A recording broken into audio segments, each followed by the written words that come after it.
আলহামদুলিল্লাহ এই শব্দটা এটা কি রাজনৈতিক কোনো স্লোগান? এটা আওয়াজ করে বলেন, রাজনৈতিক কোনো স্লোগান? আলহামদুলিল্লাহ বললে রাজনীতি দল বিরোধী দল এই দুনিয়ার জমিনের উপরে যত দলের যত মানুষ আছে কেউ আপনার আমার উপর নারাজ হবেন? চিল্লা বলেন নারাজ হবেন? আলহামদুলিল্লাহ বললে খুশি হবেন কে? আল্লাহ। আরো জোরে বলেন কে? আমরা এখানে যারা আছি, যারা এদিক সেদিক দোকানপাটে বাড়িতে বসে রাস্তায় দাঁড়িয়ে কথা শুনতেছে, আমরা সবাইকে আল্লাহকে খুশি করতে চাই। চিল্লা বলেন চাই। আল্লাহর হাবিব পয়গম্বর আলাইহিস সালাতু ওয়াস সালাম আজ থেকে ১৫০০ বছর আগে পয়গম্বর বিশ্ব নবী হাদিসের কিতাবের ভিতরে বলেন, এই আলহামদুলিল্লাহ শব্দের ভিতরে ৮টা হরফ আছে, ৮টা বর্ণ আছে। একবার বান্দা যখন আল্লাহর পক্ষ থেকে নেয়ামত পাওয়ার পরে বান্দা যখন তার দিল থেকে জবান দিয়ে আলহামদুলিল্লাহ বলছে, আল্লাহ পাক রব্বুল আলামিন ওই বান্দার জন্য এক একটা হরফের বিনিময়ে আল্লাহ তাআলা তার ৮টা বেহেশতের দরজা খুলে দিছে। রাসূল আকরাম সাল্লাল্লাহু আলাইহি ওয়াসাল্লাম আজ থেকে ১৫০০ বছর আগে আল্লাহর পয়গম্বর বিশ্ব নবী তিরমিজি শরীফের হাদিসের কিতাবের ভিতরে বলেন, ওয়াকাদ জাহজাহা নাফসাহু আনিন নার, আমার যেই সমস্ত উম্মতেরা আল্লাহ পাকের যেই সমস্ত বান্দারা আল্লাহর পক্ষ থেকে নেয়ামত পাইছে আর নেয়ামতের শুকরানা স্বরূপ তার দুই ঠোঁটের মাঝখান জবান দিয়ে একবার শুধু আলহামদুলিল্লাহ বলছে, আল্লাহ পাক রব্বুল আলামিন ওই বান্দার লফজকে, ওই বান্দার দিলকে, ওই বান্দার আত্মাকে সাথে সাথে আল্লাহ তাআলা জাহান্নামের আযাব থেকে মুক্ত করে দিছে। আমার ভাই, আমরা এখানে যারা আছি এই যে আলহামদুলিল্লাহ বলছেন, লাভ হয়েছে না লস? চিল্লা বলেন লাভ না লস? আমার ভাই, দুনিয়ার প্রত্যেকটা মানুষ দুনিয়ার লাভ বুঝা বুঝা সবাই কিন্তু দুনিয়াতে সব লাভজনক কাজ করতেছে। যেই ব্যক্তি ব্যবসা করে ওই মানুষটা ব্যবসার লাভ বুঝা গেছে, যেই মানুষটা চাকুরি করে ওই মানুষটা চাকুরির লাভ বুঝা গেছে, যেই মানুষটা জমিতে কৃষি কাজ করে ওই মানুষটা কৃষি কাজের লাভ বুঝা গেছে। কিন্তু আমার ভাই, আমরা এখানে এমনও মানুষ আছি, এমনও মানুষ এই অঞ্চলে আমার এই কথাগুলো শ্রবণ করতেছে, তার হায়াতের জিন্দিগির ৮০টা বছর গত হয়ে গেছে, হায়াতের জিন্দিগির ৫০ বছর গত হয়ে গেছে, হায়াতের জিন্দিগির ৪০ বছর ৩০ বছর ২০ বছর গত হয়ে গেছে। দুনিয়ার সমস্ত লাভ এই মানুষটা বুঝছে, কিন্তু এখনো পর্যন্ত আল্লাহর এই বান্দাটা আখিরাতের লাভ বুঝে নাই। কথা বলেন, আখিরাতের লাভ বুঝে নাই। এ মুসলমান, আল্লাহর নবী বিশ্ব নবী বলেন, ওই মানুষটা আল্লাহর আদালতে সবচাইতে বড় চালাক, ওই মানুষটা আল্লাহর আদালতে সবচাইতে বড় জ্ঞানী। কোন মানুষটা? যেই মানুষটা এই দুনিয়ার জীবনে হায়াত পাইছে, যেই মানুষটা হায়াতের জিন্দিগি পায়া পরকালের জিন্দিগির জন্য আখিরাত কামাই করছে দুনিয়াতে থাইকা, ওই মানুষটাই আল্লাহর আদালতে সবচাইতে বড় জ্ঞানী, ওই মানুষটাই আল্লাহর আদালতে সবচাইতে বড় চালাক, সবচেয়ে বড় চালাক। এই জন্য ভাই, হায়াত থাকা অবস্থায় আপনাকে আমাকে আখিরাত কামাই করতে হবে। হায়াত থাকা অবস্থায় আপনাকে আমাকে আখিরাত কামাই করতে হবে। একটা মানুষ ইন্তেকাল হয়ে গেলে সে যদি চিন্তা করে আখিরাত কামাই করবে, এটা কখনো তার দ্বারা সম্ভব? জোরে বলেন সম্ভব? সম্ভব নয়। এই জন্য ভাই, আল্লাহর নবী এক হাদিসের ভিতরে বলেছেন, ও হায়াতাকা ক্বাবলা মাউতিকা, এ মানব, তোমার দেহের ভিতরে হায়াত থাকা অবস্থায় মৃত্যু আসার আগে এই হায়াতকে তুমি গনিমত মনে করো। মৃত্যু আসার আগে এই হায়াতটাকে তুমি গনিমত মনে করো। এই হায়াত গনিমত মনে করে এই দুনিয়ার জিন্দিগিতে হায়াত থাকা অবস্থায় আখিরাতের জিন্দিগিতে যাওয়ার আগে তোমার নামটা জাহান্নামের খাতা থেকে কাটায়া, তোমার নামটা জাহান্নামের খাতা থেকে কর্তন করে আল্লাহর জান্নাতের খাতায় লিপিবদ্ধ করে এরপরে আল্লাহর কবরে যাও। ওই মানুষটাই হবে আল্লাহর আদালতে সবচেয়ে বড় চালাক। ভাই, আমি শুরুতে একটা কথা আপনাদের বলে রাখি, আমি একেবারে লম্বা চূড়া কোনো আলোচনা করব না, কারণ শারীরিকভাবে আমি অনেক অসুস্থ, আমার গলায় অনেক প্রবলেম চলছে। আমি যতক্ষণ এখানে কথা বলবো আপনারা সবাই থাকবেন না ভাগবেন? জোরে বলেন, থাকবেন না ভাগবেন? সবাই থাকবেন তো ইনশাআল্লাহ। আপনাদের আগ্রহ আর আপনাদের তামান্না উদ্দীপনা যতক্ষণ আমি গভীর দেখব ততক্ষণ ইনশাআল্লাহ এখানে কথা হবে। লক্ষ কোটি দারুদ সালাম আল্লাহর সৃষ্টির প্রধান আকর্ষণ, বিশ্বসভার সভাপতি, বিশ্ব মানবতার মুক্তির দিশারি, বিশ্ব মানবতার মুক্তির দূত, সৈয়দুস সাকালাইন, ইমামুল মুরসালিন, রহমাতাল লিল আলামিন, নবী মুহাম্মাদুর রাসূলুল্লাহ। জোরে বলেন, নবী মুহাম্মাদুর রাসূলুল্লাহ সাল্লাল্লাহু আলাইহি ওয়াসাল্লামের উপর আমার ভাই দুরূদ শরীফ পড়তে ভালো লাগে না খারাপ লাগে? জোরে বলেন। এই দুরূদ শরীফ সম্পর্কে ছোট্ট একটা আমলের কথা আছে, 1 মিনিটে আপনাদেরকে বলি। আমার ভাই, দুনিয়াতে প্রত্যেকটা মানুষ প্রত্যেকটা কাজ করে যখন সে কাজের লাভ বুঝে। কাজের লাভ না বুঝলে কেউ কোনো কাজ করতে চায় না। আল্লাহর নবী, বিশ্ব নবী ১৫০০ বছর আগে পয়গম্বর এই দুরূদ শরীফ সম্পর্কে ছোট্ট একটা লাভ, ছোট্ট একটা আমল বলে দিয়ে গেছে। আমার ভাই, আপনারা এই এলাকার মানুষ, এখানে যারা আছেন, যারা মাইকের আওয়াজ শুনতেছেন, এই কথাটা কখনো আপনারা উম্মতের আলেমদের জবান থেকে শুনছেন? অথবা আপনারা কি এই কথাটা জানেন যে একদিন এই দুনিয়াটা ধ্বংস হবে, তারপর কিয়ামতের ময়দান কায়েম হবে? কথা বলেন না কে? সবাই জানেন যে কিয়ামতের মাঠ একদিন সংগঠিত হবে। সেই কিয়ামতের মাঠে প্রত্যেকটা মানুষকে যদি আল্লাহর জান্নাতের ভিতরে যেতে হয়, প্রত্যেকটা মানুষকে একটা ব্রিজ, একটা পোল পার হয়ে আল্লাহর জান্নাতে যেতে হবে। বলেন তো ওই ব্রিজ আর পোলটার নাম কি? জোরে বলেন। পুলসিরাত। এই পুলসিরাত কত হাজার বছরের রাস্তা? জোরে বলেন। ৩০,০০০ বছরের রাস্তা। আমার ভাই, আল্লাহ পাক রব্বুল আলামিন এই পুলসিরাতটা বানাইছে জাহান্নামের উপরে। কিসের উপরে? জাহান্নামের উপরে। আমি জাহান্নামের ব্যাখ্যায় পরে আসছি। জাহান্নামের আগুনটা যেহেতু একেবারে কালো, একেবারে নিখুঁত কালিমায় ভরপুর, অন্ধকারাচ্ছন্ন মুহূর্ত থাকবে পুলসিরাতের রাস্তা। আল্লাহর নবী, বিশ্ব নবী বলে, আমার যেই সমস্ত উম্মতেরা এই দুনিয়ার জমিনে থাকা অবস্থায় আমি পয়গম্বর বিশ্ব নবীর উপরে সহি তরিকায় উম্মতের আলেমদের বাতলানো সহি তরিকায় দুরূদ শরীফের আমল করবে, কোনো বেদাতীদের বাতলানো পন্থায় নয়, সহি তরিকায় দুরূদ শরীফের আমল করবে। আল্লাহর নবী বলেন, আসসালাতু আলাইয়া নূরুন আলা সিরাত। আল্লাহু আকবার বলেন। আল্লাহর নবী, বিশ্ব নবী বলেন, আমার ওই উম্মত যখন এই ৩০,০০০ বছরের পুলসিরাতের পোল, এই ব্রিজটা যখন পার হতে যাবে, আমার উম্মত অন্ধকারাচ্ছন্ন এই রাস্তাটা যখন পার হতে যাবে, এই দুরূদ শরীফ সেদিন যারা আমল করছে, কিয়ামতের আদালতে এই ছোট্ট দুরূদ শরীফ তাকে আলো হয়ে পার হতে কিয়ামতের আদালতে বান্দাকে সাহায্য করবে। বলেন তো ভাই, লাভ না লস? চিল্লায়া বলেন, লাভ না লস? লাভ। এই জন্য আমরা আমল করতে রাজি আছি তো ইনশাআল্লাহ? সবাই রাজি আছেন ইনশাআল্লাহ? আল্লাহ আমাদের সবাইকে আমল করার তৌফিক দান করুন। আমার ভাই, আমি আপনাদের সামনে জ্ঞান, বিজ্ঞান, দর্শন, সাহিত্যের অমররত্ন ভাণ্ডার পবিত্র মহাগ্রন্থ আল কোরআনুল কারীমের 30 নম্বর পারার সূরা হুমাজা থেকে শেষের দিকের কয়েকটি আয়াত তিলাওয়াত করেছি, এবং এর পাশাপাশি সূরা মারইয়াম থেকে ছোট্ট একটি আয়াত তিলাওয়াত করেছি। বিশ্বনবী, শেষ নবী, মহানবী, জিন্দা নবী, হায়াতুন নবী, রহমাতুল লিল আলামিনের অসংখ্য অগণিত হাদিস থেকে ছোট্ট একটা হাদিস তিলাওয়াত করেছি। আমার ভাই, এ কোরআন এমন এক জানালা যা দিয়ে পৃথিবীর অতীত, বর্তমান, ভবিষ্যৎ সব কিছু দেখা যায়। এ কোরআন বিজ্ঞানীদের জন্য বিশাল এক বিজ্ঞান সংস্থা। এ কোরআন আইনবিদদের জন্য আইন বিশ্বকোষ। এ কোরআন ভাষাবিদদের জন্য শ্রেষ্ঠ ব্যাকরণ গ্রন্থ।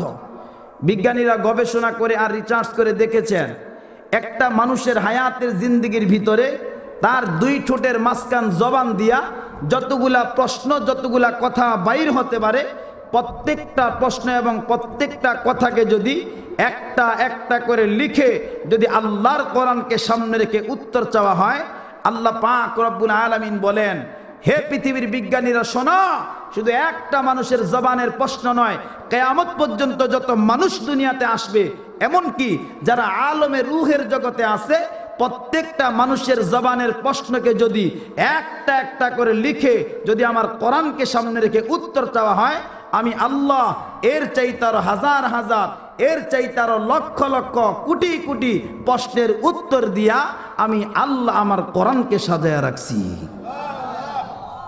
আমার ভাই, আজ পর্যন্ত এই পৃথিবীর জমিনের ভিতরে এমন কোন কিতাব রচিত হয় নাই, এমন কোন কিতাব আজ পর্যন্ত আবিষ্কার হয় নাই যেই কিতাবের এত বেশি শান বয়ান করা হয়েছে, যেই কিতাবের এত বেশি মান বয়ান করা হয়েছে, যেই কিতাবের এত বেশি শানে নুজুল লেখা হয়েছে, যেই কিতাবের এত বেশি তাফসীর লেখা হয়েছে। একমাত্র কেবলমাত্র শুধুমাত্র এই জমিনের উপরে আল্লাহর কোরআনের তাফসীর 450 আল্লাহর কোরআনের তাফসীর লেখা হয়ে গেছে। আচ্ছা বলেন তো, যেই কিতাবের এত বেশি শান, যেই কিতাবের এত বেশি মান, যেই কিতাবের এত বেশি শানে নুজুল, যেই কিতাবের এত বেশি তাফসীর, এই কিতাব দুনিয়ার থেকে কেউ বিলুপ্ত করতে পারবে? জোরে বলেন, পারবে? এই কিতাব দুনিয়ার থেকে কেউ ধ্বংস করতে পারবে? কারণ এই কিতাবের মালিক কে? আরো জোরে বলেন, কে? আমার আগে মাওলানা তাহিরপুরি ভাই ওয়াজ করে গেছে, ইন্না নাহনু নাজ্জালনা যিকরা ওয়া ইন্না লাহু লাহাফিজুন। এই কোরআন আল্লাহ অবতীর্ণ করছে এবং কিয়ামত তক এই কোরআন হেফাজত আর সংরক্ষণের দায়িত্ব আল্লাহ তার নিজের হাতের ভিতরে রাখছে। সুবহানাল্লাহ। কোরআন, ভেদ, রামায়ণ, ত্রিপিটক, জিন্দাবিস্তা, অথর্বেদ, সামবেদ, এই দুনিয়ার জমিনের ভিতরে প্রায় 3500 ধর্মগ্রন্থ আছে। আর এই 3500 ধর্মগ্রন্থ একত্রিতভাবে সেই খ্রিস্টানদের দেশে ব্রিটিশ মিউজিয়ামের ভিতরে রাখা আছে। আপনার দিলের ভিতরে যদি কখনো এই প্রশ্ন জাগে যে আমি ব্রিটিশ মিউজিয়াম খ্রিস্টানদের দেশে যাব, ওই ব্রিটিশ মিউজিয়ামের ভিতরে ঢুকবো, প্রতিটা কিতাব আমি ধরব, প্রতিটা কিতাব আমি খুলব, প্রতিটা কিতাব আমি পড়ব, আপনার জন্য সম্ভব? আপনি ভিতরে ঢুকবেন, পবিত্র অবস্থায় অপবিত্র অবস্থায় প্রত্যেকটা কিতাব আপনি ধরতে পারবেন, প্রত্যেকটা কিতাব আপনি পড়তে পারবেন। কিন্তু আপনি যদি অপবিত্র অবস্থায় আল্লাহর কোরআনের গায়ে হাত দিতে যান, অটোমেটিকলি সেই ব্রিটিশ মিউজিয়ামের ভিতরে কম্পিউটারের স্ক্রিনের ভিতরে বড় করে ভেসে উঠবে, প্লিজ ডোন্ট টাচ মি, সাবধান, খবরদার, অপবিত্র অবস্থায় আল্লাহর কোরআনের গায়ে হাত দিবে না। আমার ভাই, সেই ব্রিটিশ মিউজিয়াম খ্রিস্টানদের দেশে আল্লাহর কোরআনে ইজ্জত পায়, আল্লাহর কোরআন সম্মান পায়। আর আমার দেশের কিছু বড় বড় মাথাওয়ালা রাস, আমার দেশের কিছু নব আবিষ্কৃত নাস্তিক আর মুরতাদ রাস, কিছু রাম বামপন্থীরা আছে যারা আল্লাহর কোরআনকে ইজ্জত দিতে চায় না। জোরে বলেন। যাই হোক ভাই, ওই দিকে যেহেতু ওয়াজ হয়ে গেছে, আমাকে একটা নির্ধারিত বিষয় দেওয়া হয়েছে জাহান্নাম সম্পর্কে। আমাকে খলিল ভাই মোবাইলেও বলেছে, হুজুর জান্নাত আর জাহান্নাম সম্পর্কে একটু আমাদেরকে আলোচনা শোনাবেন। আমার ভাই, জান্নাত জাহান্নাম সম্পর্কে ব্যাখ্যা করতে গেলে আগে আমাদের জানতে হবে জান্নাত কি, এরপর জানতে হবে জাহান্নাম কি। জান্নাত হচ্ছে এমন জায়গার নাম যেই জায়গার ভিতরে অশান্তি বলতে কিচ্ছু নাই, যেই জায়গার ভিতরে টেনশন বলতে কিচ্ছু নাই, পেরেশান বলতে কিচ্ছু নাই, একেবারে সুখ, তার নাম হচ্ছে জান্নাত। আল্লাহর কোরআন প্রমাণ করে জান্নাত হচ্ছে ঈমানওয়ালার, জান্নাত হচ্ছে মুমিনদের ওয়ারিসি সম্পদ। যেহেতু আপনারা জানেন আমাদের পিতা, আমাদের আব্বা আবুল বাশার পয়গম্বর হযরত আদম আলাইহিস সালাতু ওয়াস সালামকে আল্লাহ পাক রব্বুল আলামিন জান্নাত দান করেছেন। আদম আলাইহিস সালাতু ওয়াস সালামের সন্তান হওয়ার কারণে কিয়ামত পর্যন্ত যত মানুষ দুনিয়াতে আসবে সমস্ত মানুষগুলা আদম পয়গম্বরের সন্তান। আর আদম আলাইহিস সালামকে যেহেতু আল্লাহ জান্নাত দান করছে, আদম আলাইহিস সালামের সন্তান হওয়ার কারণে কিয়ামত পর্যন্ত আনেওয়ালা সমস্ত মানুষগুলা ওই মিরাস সূত্রে আদম আলাইহিস সালামের সন্তানরা আল্লাহর জান্নাতের ওয়ারিস। এই হচ্ছে জান্নাত। এবার আসেন অতি সংক্ষেপে আমি আরেকটা কথা বুঝাই। যেই জান্নাতটা মুমিনের ওয়ারিসি সম্পদ, এই জান্নাতটা আল্লাহ পাক কি দিয়ে বানাইছে, এই কথাটা বইলেই আমি আমার মূল আলোচনাতে যাব। আল্লাহর নবীর সাহাবী হযরত আবু হুরায়রা রাদিয়াল্লাহু তাআলা আনহু, তিরমিজি শরীফের হাদিস, আল্লাহর পয়গম্বর বিশ্ব নবীকে আল্লাহর নবীর কে প্রশ্ন করে ফেলাইছে, ও আল্লাহর পয়গম্বর, যেই জান্নাত মুমিনদের ওয়ারিসি সম্পদ, যেই জান্নাত আল্লাহ পাক ঈমানওয়ালাকে দান করবে, ও আল্লাহর পয়গম্বর, এই জান্নাতটা আল্লাহ পাক কি দিয়া বানাইছে? এই জান্নাতের প্রতিটা কারুকার্য আল্লাহ পাক কি দিয়া করছে? এ আল্লাহর পয়গম্বর একটু আমাদেরকে জানান। এবার আল্লাহর পয়গম্বর বলেন, এ সাহাবীরা শোনো, আল্লাহ পাক রব্বুল আলামিন ঈমানওয়ালার জন্য যেই জান্নাতটা বানাইছে, আল্লাহ পাক রব্বুল আলামিন একজন মুমিনের জন্য যেই জান্নাতটা বানাইছে, এ সাহাবীরা শোনো, ওই জান্নাতটা এমন সুন্দর করে আল্লাহ পাক বানাইছে, ওই জান্নাতের এক একটা জিনিস আল্লাহ পাক এমন করে সাজাইছে। এ সাহাবীরা শোনো, ওই জান্নাতের একটা ইট হবে স্বর্ণের, সুবহানাল্লাহ বলেন। ওই জান্নাতের একটা ইট কিন্তু হবে রূপার। আল্লাহর নবী বিশ্ব নবী বললেন, এ সাহাবীরা শোনো, এই জান্নাতের যেই গাঁথুনি হবে, গাঁথুনি, ওই গাঁথুনি হবে সুগন্ধময় মৃগনাবিল। আল্লাহ আর পয়গাম্বর বিশ্ব নবী বলেন, জান্নাতের ভিতরে যে কঙ্করগুলো হবে কঙ্কর, আল্লাহর পয়গাম্বর বিশ্ব নবী বলেন, ওই কঙ্করগুলো আল্লাহ পাক বানাইছে হীরা জহরত আর মণি মুক্তা দিয়া। আল্লাহর নবী বিশ্ব নবী বলে, জান্নাতের ভিতরে যেই মাটিগুলো হবে, মাটি, এ যুবক, এই পর্দার অন্তরালে আমার মা ভালো করে দিলের কানটা লাগায় শোনেন। আল্লাহর পয়গাম্বর বিশ্ব নবী বলে, জান্নাতের ভিতরে যেই মাটিগুলা হবে, মাটি, ওই মাটিগুলাও থাকবে জাফরানের মতো সুগন্ধ দিয়া। আল্লাহর পয়গাম্বর বলেন, এত সুন্দর জান্নাতটা আল্লাহ পাক মুমিনের জন্য বানাইছে, এত সুন্দর জান্নাতটা আল্লাহ পাক ঈমানওয়ালার জন্য বানাইছে। এ সাহাবীরা শোনো, এই জান্নাতের ভিতরে যেই মানুষটা ঢুকবে, আল্লাহর পয়গাম্বর বিশ্ব নবী বলে, ওই মানুষটা জান্নাতের ভিতরে ঢুকার সাথে সাথে আল্লাহ তাকে, আল্লাহ পাক সর্বপ্রথম 4টা পুরস্কার তাকে দান করবে। কয়টা পুরস্কার? 4টা পুরস্কার। একেবারে সংক্ষেপে বলছি। 1 নাম্বার, আল্লাহর নবী বলে, এ সাহাবীরা শোনো, 1 নাম্বার পুরস্কার হচ্ছে, একবার মানুষটাকে জান্নাতের ভিতরে দাখিল করাইছে, জান্নাতের ভিতরে প্রবেশ করাইছে, ওই মানুষটাকে আর জিন্দেগিতে কোনোদিন আল্লাহর জান্নাত থেকে বের করা হবে না। সুবহানাল্লাহ বলেন মিয়া। আল্লাহর নবী 1 নাম্বার পুরস্কার বললেন। এবার 2 নাম্বার বিশ্ব নবী বলেন, ওই মানুষটা জান্নাতের ভিতরে প্রবেশ করার পরে, জান্নাতের ভিতরে ঢোকার পরে আল্লাহর কাছে যেই জিনিসটা প্রার্থনা করবে, যেই জিনিসটা আল্লাহর কাছে চাইবে, চাওয়া মাত্র আল্লাহ পাক ওই জিনিসটা তাকে সাথে সাথে দান করে দিবে। 3 নাম্বার পুরস্কার, আল্লাহর নবী সাহাবীকে বললেন, ও সাহাবী, 3 নাম্বার কি পুরস্কার আল্লাহ পাক দান করবে? আল্লাহর নবী বিশ্ব নবী বলেন, ওই মানুষটাকে আল্লাহ পাক রব্বুল আলামিন যেই নিয়ামতটা দান করবে, ওই নিয়ামতটা আর কখনো এই জান্নাতি মানুষকে ছিনায় নেওয়া হবে না। 4 নাম্বার পুরস্কার, আল্লাহর নবী বিশ্ব নবী বলেন, এই পুরস্কারটার জন্য দুনিয়ার প্রত্যেকটা মানুষ পাগল। প্রত্যেকটা মানুষ কি? পাগল। কিন্তু আল্লাহ পাক এই পুরস্কার কাউকে দুনিয়ার জগতে দিবে না, কিন্তু একটা মানুষকে আল্লাহ পাক দিতে চাইছে, একটা কাফেরকে দিতে চাইছে, ওই কাফের এই পুরস্কারটা গ্রহণ করে নাই।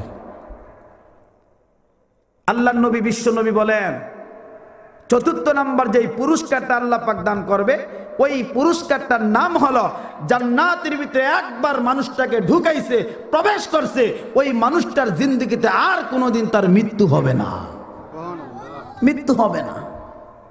এই পুরস্কার আল্লাহ পাক দান করবে। এর প্রাসঙ্গিক আরেকটা হাদিসে আল্লাহ নবী আরো কয়েকটা পুরস্কারের কথা বলছে। যেমন আল্লাহর পয়গাম্বর বলেন, জান্নাতের ভিতরে একটা মানুষকে জান্নাতের ভিতরে ঢুকাইছে, আর ওই মানুষটার দেহের ভিতরে আল্লাহ পাক এমন শক্তি দান করছে, যে এই শক্তি আর কোনোদিন তার দেহ থেকে ছিনায় লওয়া হবে না। এ মুসলমান, একটা মানুষের জিন্দেগিতে 3টা কাল। কয়টা কাল? 3টা কাল।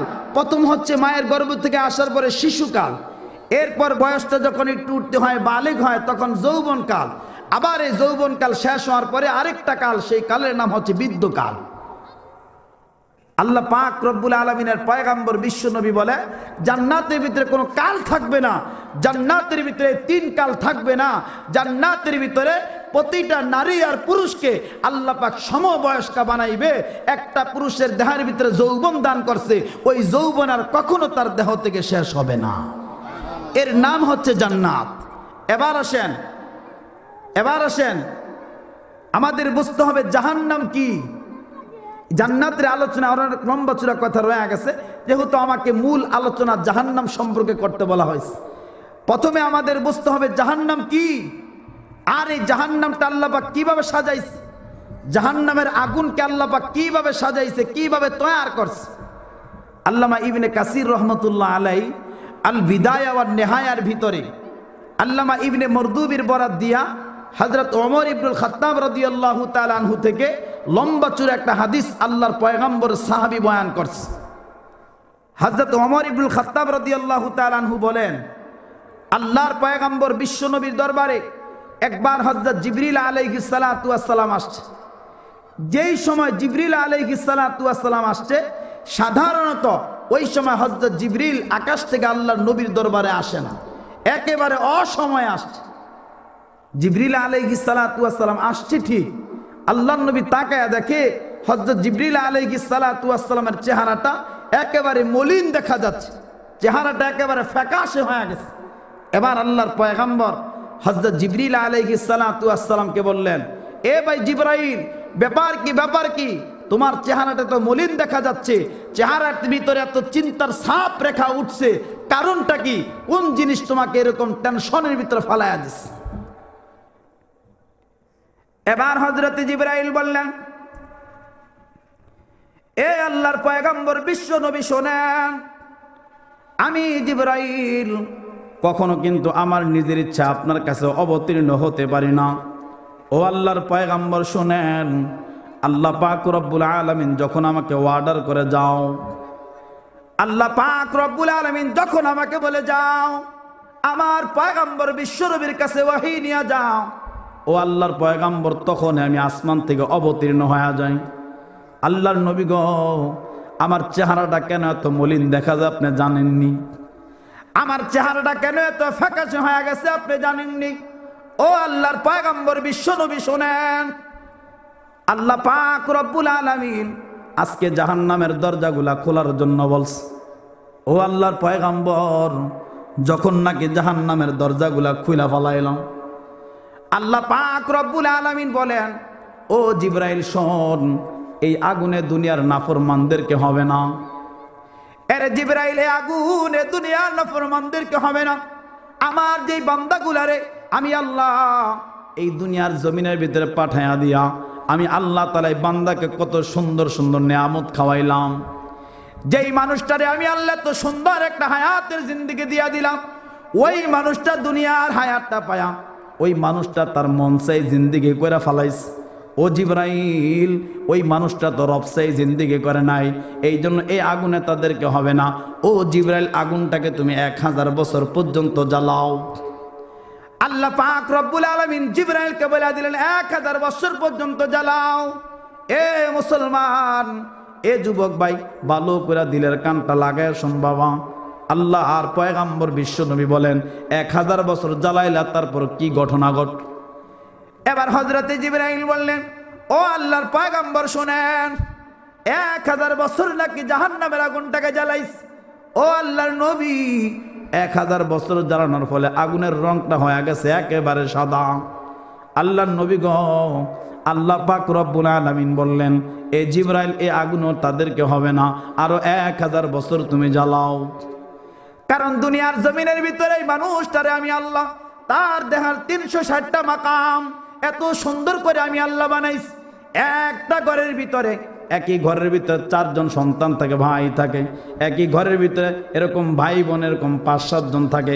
কারো চেহারার সাথে কারো চেহারা মিলেনি, বোঝেন না কথা? মিলেনি। কারো চেহারার সাথে কারো চেহারা মিলেনি, কারো হাতের সাথে হাত মিলে নাকি, কারো মাথার সাথে মাথা মিলে নাকি, কারো ব্রেনের সাথে ব্রেন মিলে নাকি। আল্লাহ বলেন, ও জিবরাইল শোন, এত সুন্দর অবয়ব দেওয়া ওই মানুষটারে আমি বানাইলাম।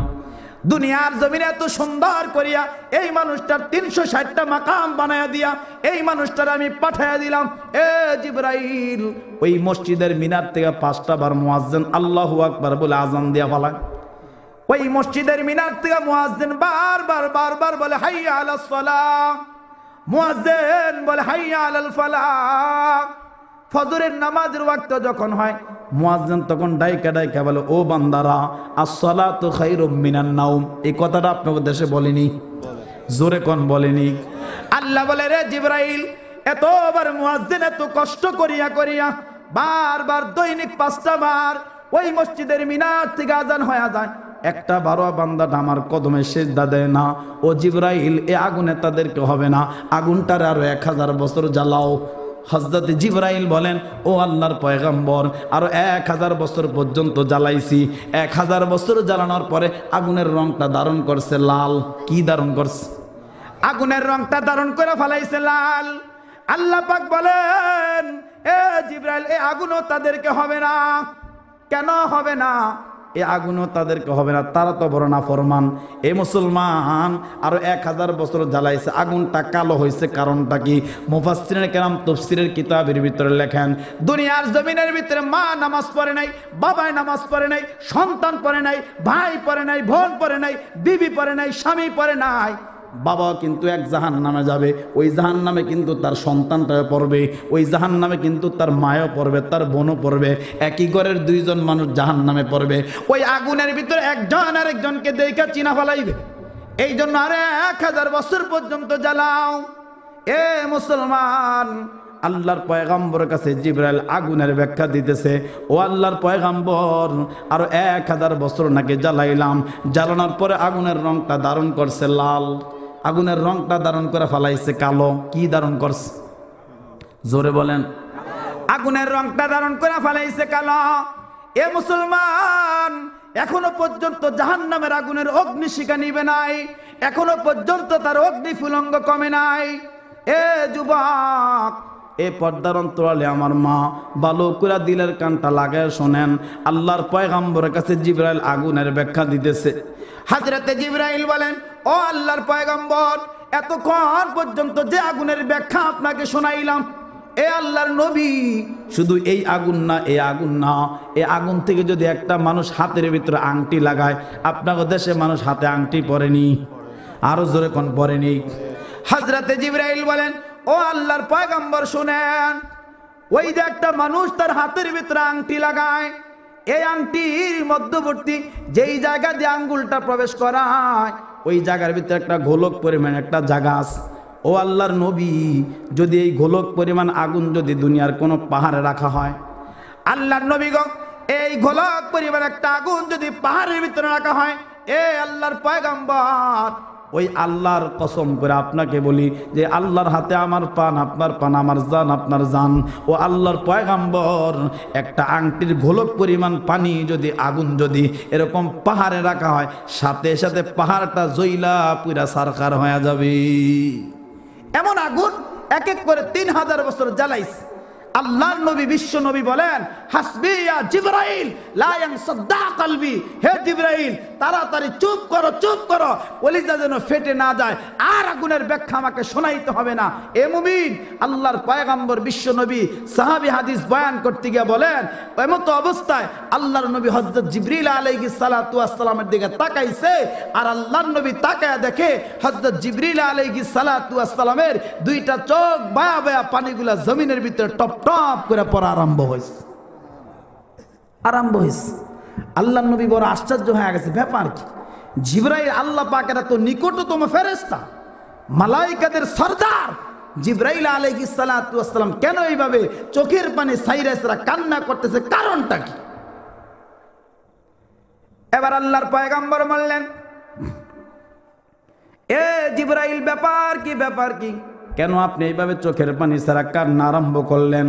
ও জিবরাইল, আপনি তো সমস্ত মালাইকাদের সরদার, আপনি তো আল্লাহ পাকের একেবারে নিকটতম একজন ফেরেশতা।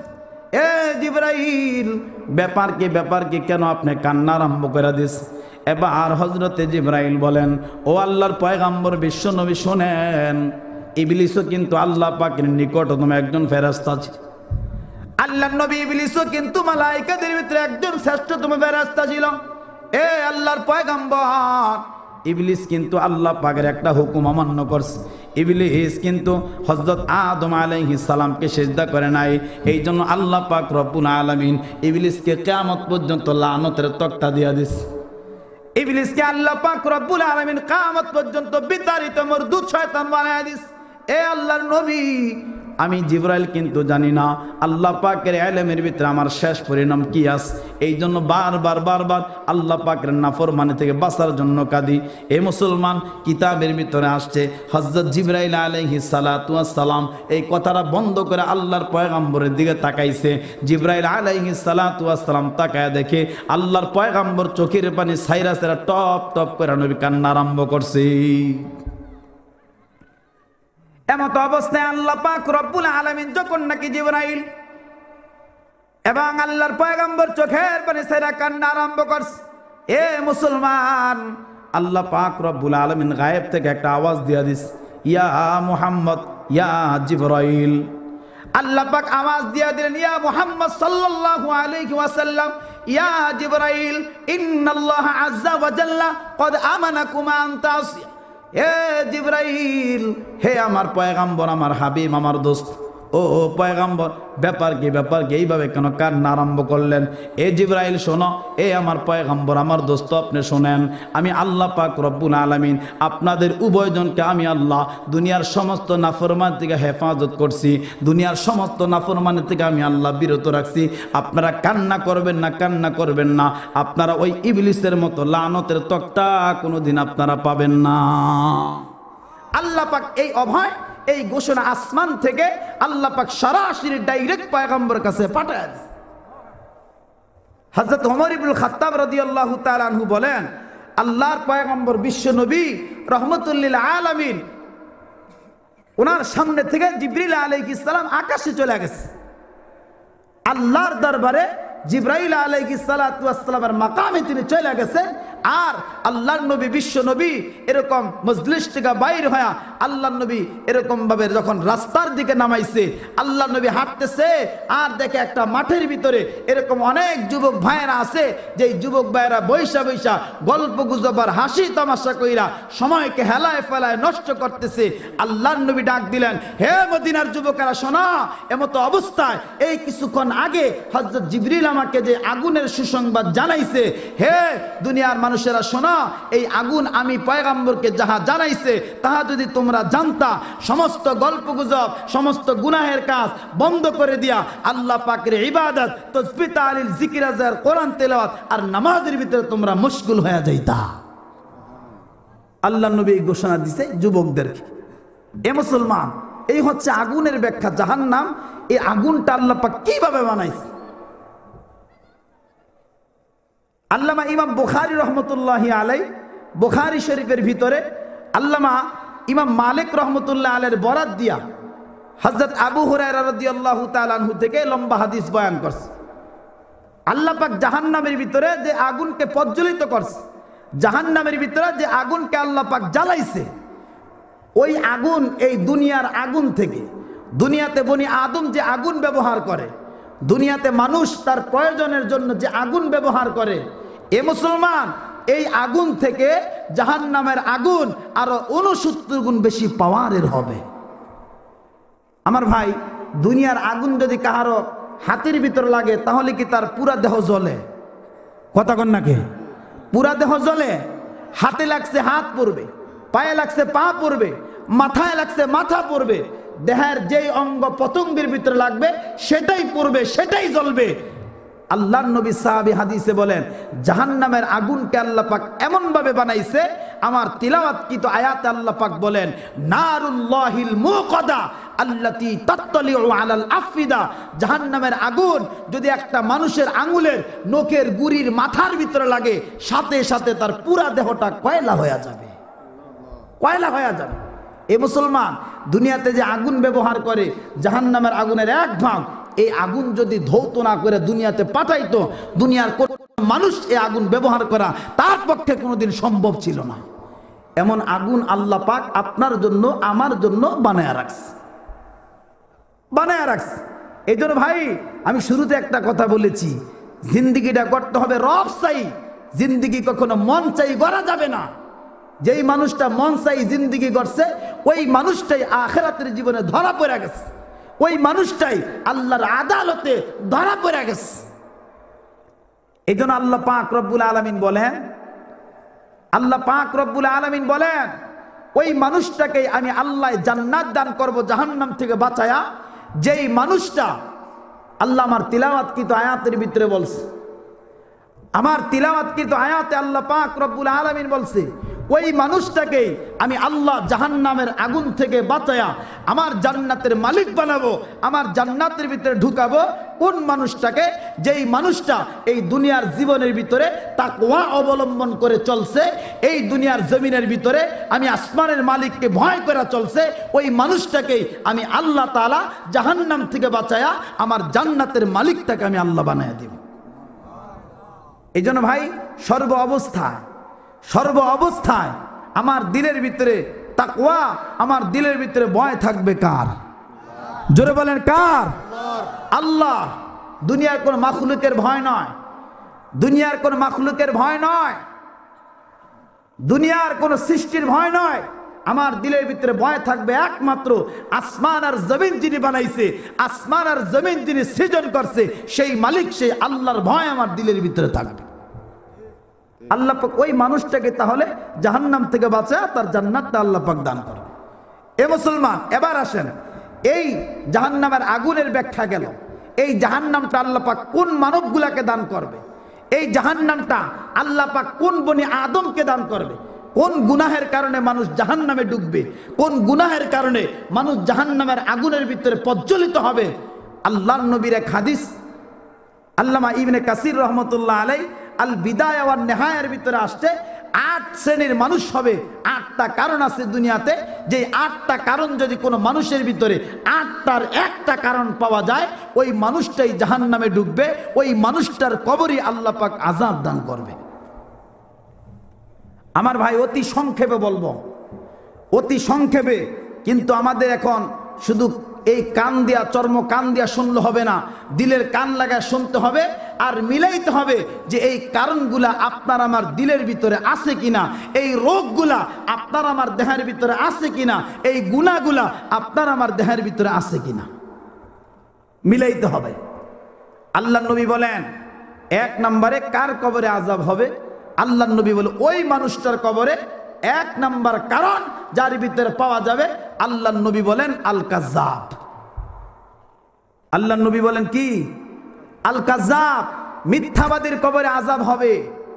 এ মুসলমান, এখন বলেন তো আমাদের সমাজে, আমাদের দেশে, আমাদের এলাকায়, আমাদের গ্রামে মিথ্যাবাদী মানুষ কম না বেশি?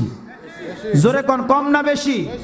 আরে ভাই, আজকে মানুষ তার জীবনের পরতে পরতে, জীবনের প্রতি কাজে কাজে আজকে মানুষ হার হামেশা মিথ্যা কথা, এটা তার নিজের একটা ব্যক্তিগত একটা গুণের ভিতরে সে প্রচলিত করে দিচ্ছে। মিথ্যা কথা তার নিত্যদিনের একটা সঙ্গী বানায় নিস। এ মুসলমান, দেখবেন একটা মিথ্যা কথা যদি দুনিয়াতে কেউ বলে, এই মিথ্যা কথাটাকে যদি কোনোভাবে যদি সত্য বানাইতে যায়, এই মিথ্যাকে সত্য বানাইতে গেলে তার সাথে ঘুরায়া ফিরায়া আরো 10টা মিথ্যা কথা বলা লাগে। কথা কন নাকি? লাগে। এই জন্য আল্লাহ নবী বলেন 1 নাম্বার আল কাযাব। আমার ভাই, এই রোগটা যার ভিতরে আছে, আজকে এই বয়ান শোনার পর থেকে, আজকে এই কথাগুলা জানার পর থেকে, এই মাঠ থেকে এই ওয়াদা করে উঠব যে আর জিন্দেগিতে আমার মৃত্যু হবে, আমার গলায় ফাঁসির রশি আসবে, কিন্তু এরপরও আমার জবান দিয়ে আমি কখনো মিথ্যা কথা বলবো না, বলবো না। এই জন্য মুসলমান, আল্লাহর পয়গম্বর বিশ্ব নবী বলেন, এ যুবক ভাই, আল্লাহর পয়গম্বর বলে একটা মিথ্যা কথা যদি কেউ বলে, আল্লাহর নবী বলেন এই একটা মিথ্যা কথা বললে একটা কবিরা গুনাহ হবে। এর মুসলমান, একটা কবিরা গুনার জন্য পয়গম্বর বলেন একটা কবিরা গুনার জন্য ওই কবরে জিন্দেগিতে যখন মানুষটা যাবে, আল্লাহর নবী বলেন একটা মিথ্যা কথার জন্য কমাস কম ওই মানুষটার কবরে 7000 বছর জাহান্নামের আগুনে জ্বলবে। কত বছর? 7000 বছর। একটা মিথ্যা কথা বলার জন্য 7000 বছর জাহান্নামের আগুনে জ্বলতে হবে। এ মুসলমান বলেন তো, আমরা এখানে যারা আছি, যারা মাইকের আওয়াজ শুনতেছে, আমরা কেউ কখনো ৭,০০০ বছর বাঁচবো?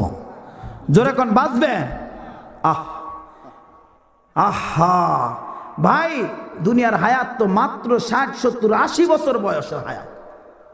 এই হায়াতটা আল্লাহ তাআলার হুকুম মতো যদি না চালাই, এই হায়াতটা যদি নিজের মন মতো চালাই, তাহলে আল্লাহ পাক যেই জান্নাতের ঘোষণা দিছে, ওই জান্নাতের মালিক আপনি আমি হতে পারবো না। জাহান্নামে ঢুকতে হবে আমাকে আপনাকে। আমার ভাই, এমন কোন মানুষ পৃথিবীতে নাই যেই মানুষটা জাহান্নামের আদনাসে আপনি একটা শাস্তি ভোগ করার মতো যোগ্যতার ক্ষমতা তার ভিতরে আছে। এই জন্য আল্লাহর নবী বলেন, ১ নম্বরে আল কাযাব। আল্লাহর পয়গম্বর বলেন, মিথ্যাবাদের কবরে আযাব এসে যাবে। এ মুসলমান, এখন তো আমাদের প্রত্যেকের ঘরে ঘরে মিথ্যা। আজকে বাবা তার সন্তানের সাথে মিথ্যা বলে, মা তার মেয়ের সাথে মিথ্যা বলে, ওস্তাদ তার ছাত্রের সাথে মিথ্যা বলে, ছাত্র তার ওস্তাদের সাথে মিথ্যা বলে, নেতা তার কর্মীর সাথে মিথ্যা বলে, কর্মী তার নেতার সাথে মিথ্যা বলে, মালিক তার কর্মচারীর সাথে মিথ্যা বলে, কর্মচারী তার মালিকের সাথে মিথ্যা বলে। আছে না নাই? আর জোরে কোন আছে না নাই? এরে মুসলমান ইমানদার, আল্লাহর নবী বলে, তোমার জবানটাকে তুমি পবিত্র বানাও। এ মুসলমান, হযরত উবাইদা ইবনে সামিত রাদিয়াল্লাহু তাআলা আনহু থেকে আল্লাহর পয়গম্বর লম্বা চূড়া একটা হাদিস বয়ান করছে। ওই হাদিসের ভিতরে আল্লাহর পয়গম্বর 6টা পয়েন্ট বাতলায়া দিছে। আল্লাহর নবী বলেন, এই 6টা জিনিসের গ্যারান্টি যেই মানুষটা আমাকে দিবে, এই 6টা জিনিসের গ্যারান্টি যেই মানুষটা আমাকে দিবে, আল্লাহর পয়গম্বর বলে, ওই মানুষটাকে আমি আল্লাহর পয়গম্বর আল্লাহর জান্নাতে নেওয়ার গ্যারান্টি তাকে আমি নবী দান করব। জান্নাতে নেওয়ার গ্যারান্টি তাকে আমি দিব, যেই মানুষটা আমাকে 6টা জিনিসের গ্যারান্টি দিবে। এর ভিতরে 1 নম্বর হচ্ছে, এ দুনিয়ার মানব, যখন কথা বলবা তখন এই কথাটা তুমি সত্য কথা বলবা, মিথ্যার কোনো আশ্রয় নিবে না। আমার ভাই, এখন এই মিথ্যা কথার প্রচলনটা বেশিরভাগ সময় আমরা ব্যবসায়ী ভাইদের ভিতরে দেখি। এই মিথ্যা কথার প্রচলনটা বেশিরভাগ সময় ব্যবসায়ী ভাইদের ভিতরে দেখা যায়। আরে দোকানের ভিতরে মাল কিনছে 50 টাকায়, কাস্টমার গেলে আল্লাহর নামে শপথ করে কয়, ভাই 50 টাকা বেচলে আল্লাহর কসমে 1 টাকা লাভ হয় না, আমার কিনা আছে 60 টাকা। কথা কন নাকি মিয়া? সত্য না মিথ্যা? বিশেষ করে যখন ঈদ আসে, আমাদের দেশে আল্লাহ পাক আনন্দ করার জন্য আমাদেরকে 2টা ঈদ দান করছে, ঈদুল ফিতর আর ঈদুল আজহা। অনেক মানুষ আছে এই ঈদুল আজহার ভিতরে তার ছোট্ট ছোট্ট নাবালেগ বাচ্চাগুলাকে, এখন তো ছোট মানুষ মনে করে যে নতুন জামা না হইলে মনে হয় ঈদই হবে না। কথা কন নাকি? এরকম না? এই সন্তানকে বুঝাবার জন্য, তাকে সুন্দর জামা ক্রয় করে দেওয়ার জন্য, বুঝ দেওয়ার জন্য এই সন্তানটাকে বাবায় মনে করেন আপনাদের এই লামাচুকের এলাকা থেকে তাকে এরকম সিলেট মার্কেটে নিয়ে গেছে। যাওয়ার পরে এখন দোকানের ভিতরে ঢুকায় বলছে, বাবা দেখো তোমার যেই ড্রেস, যেই পোশাকটা পছন্দ হয় ওইটাই তোমাকে আমি ক্রয় করে দিব। এবার সন্তান মনে করেন একটা সুন্দর একটা জামা পছন্দ করে ফেলাইছে। পছন্দ করার পরে এবার বাবায় ডাক দেখো, এ দোকানদার ভাই, বলো দেখি তোমার এই জামাটার দাম কত? তোমার এই জামাটা আমার সন্তান পছন্দ করেছে, বলো না এটার দাম কত?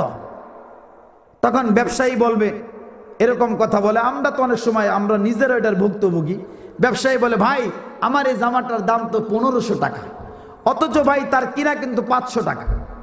এবার দেখবেন যে ক্রয় করতে গেছে ওই ব্যক্তি তখন বলে, ভাই যদি 1500 টাকা হয় অনেক বেশি হয়ে যায়, তুমি যদি চাও তাহলে তোমার জামাটা, তোমার এই মালটা আমি 600 টাকা দিই। তখন দোকানদার কিন্তু একটা ভূমিকা দেয়। কি ভূমিকা? যে ভাই যদি 600 টাকা বেশি, আল্লাহর কসম, ব্যবসার কসম, আমার একটাও লাভ হইতো না। কথা কয়? এমন কথা কয়নি? এই মিয়া, মিথ্যা না সত্য? এমন কথা বলে না?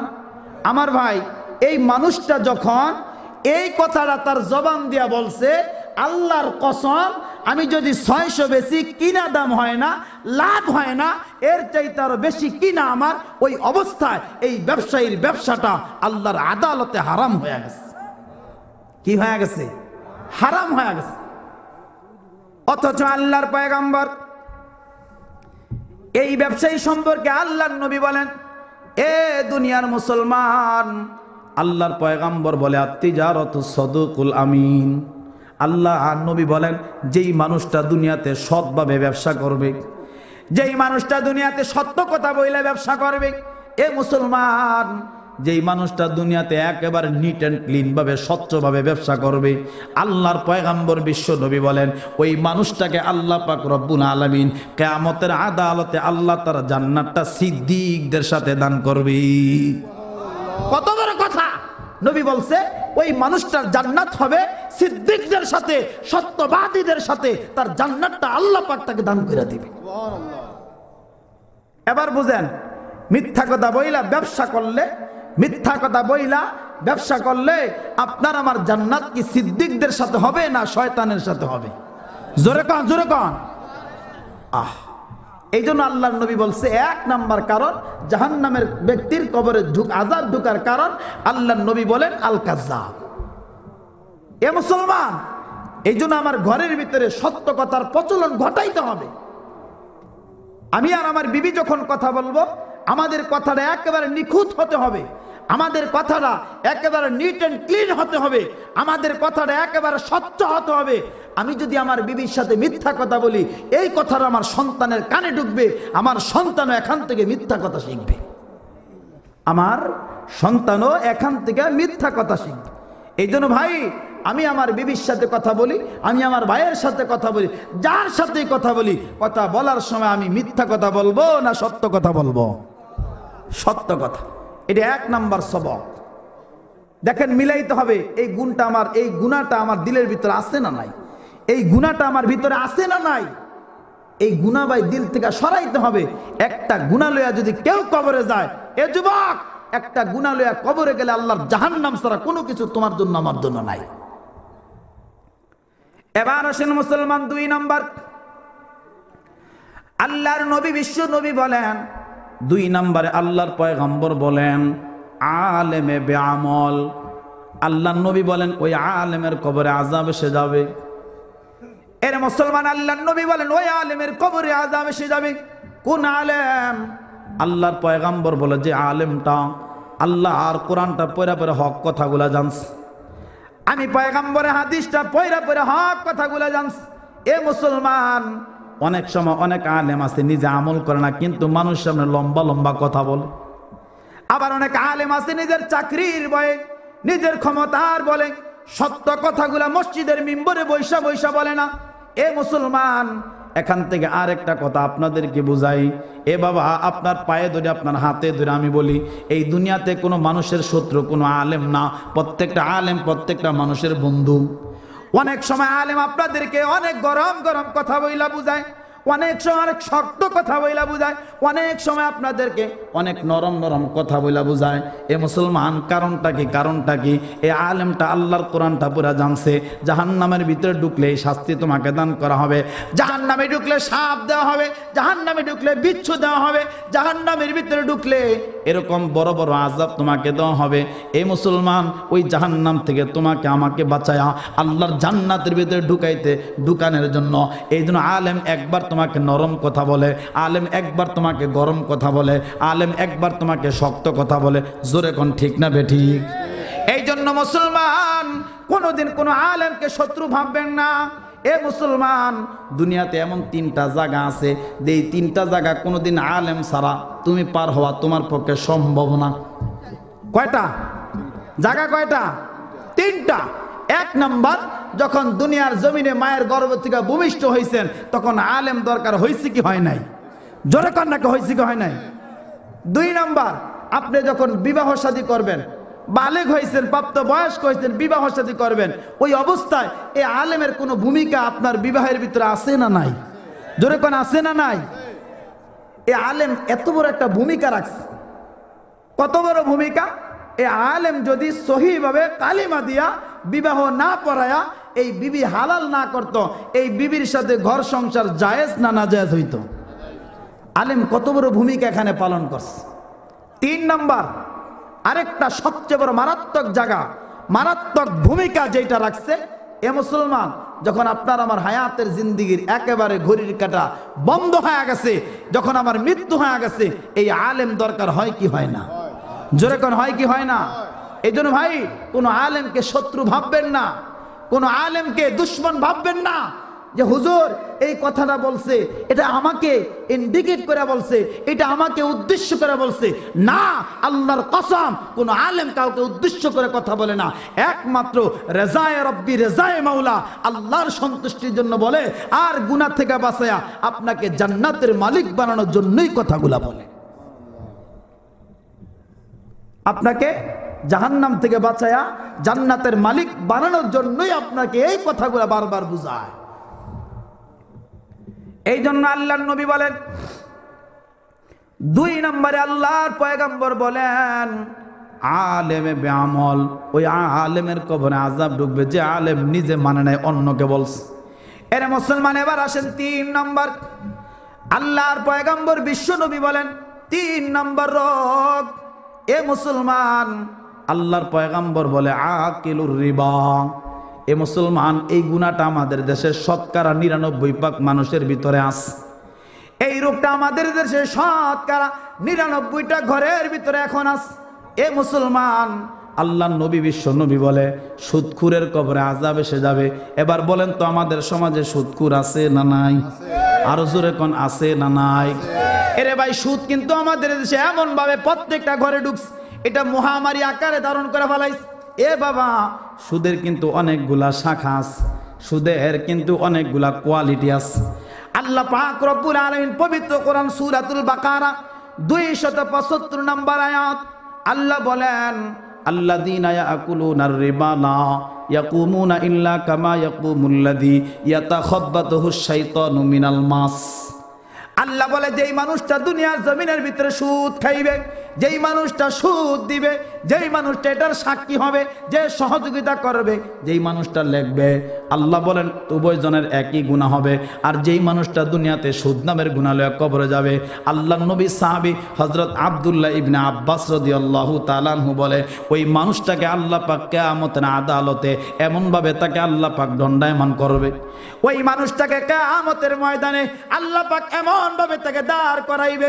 এ মুসলমান, যেমন ভাবে কোন মানুষকে জিনে ধরে দিশেহারা করে ফেলাইছে, একেবারে পাগল অবস্থায়, আল্লাহর নবী সাহাবী আব্দুল্লাহ ইবনে আব্বাস বলে, ওই মানুষটাকে আল্লাহ পাক কিয়ামতের আদালতে ওই সুদখুরকে আল্লাহ পাগল অবস্থায় দাঁড় করাবে, তাকে পাগল অবস্থায় দাঁড় করানো হবে। আল্লাহর নবী সাহাবী হযরত সামুরা ইবনে জুনদুব রাদিয়াল্লাহু তাআলা আনহু বলেন, এই সুদখুর মানুষটাকে কিয়ামতের আদালতে আল্লাহ পাক এমন বিশাল বড় বড় পেট বিশিষ্ট, মোটকির মতো পেট কইরা, গর্ভবতী মহিলার পেটের চাইতো আরো বড় বড় পেট বিশিষ্ট, তাদেরকে আল্লাহর আদালতে দাঁড় করাবে। ওই মানুষটা হাঁটতে পারবে না, চলতে পারবে না, দৌড়াইতে পারবে না, সে পয়রা যাবে। আর জাহান্নামী মানুষগুলা এই মানুষটার পেটের উপর দিয়া পারায়া পারায়া তারপর মালিকের আদালতে গিয়া দাঁড়াবে। এইভাবেই সুদখুরকে শাস্তি দিতে থাকবে। এ মুসলমান, এখন আরেকটা কথা, এখান থেকে আরেকটা মাসআলা আমরা হল করি, তা হচ্ছে এটা আমাদের প্রত্যেকের ঘরের ভিতরে মহামারী আকারে ধারণ করছে।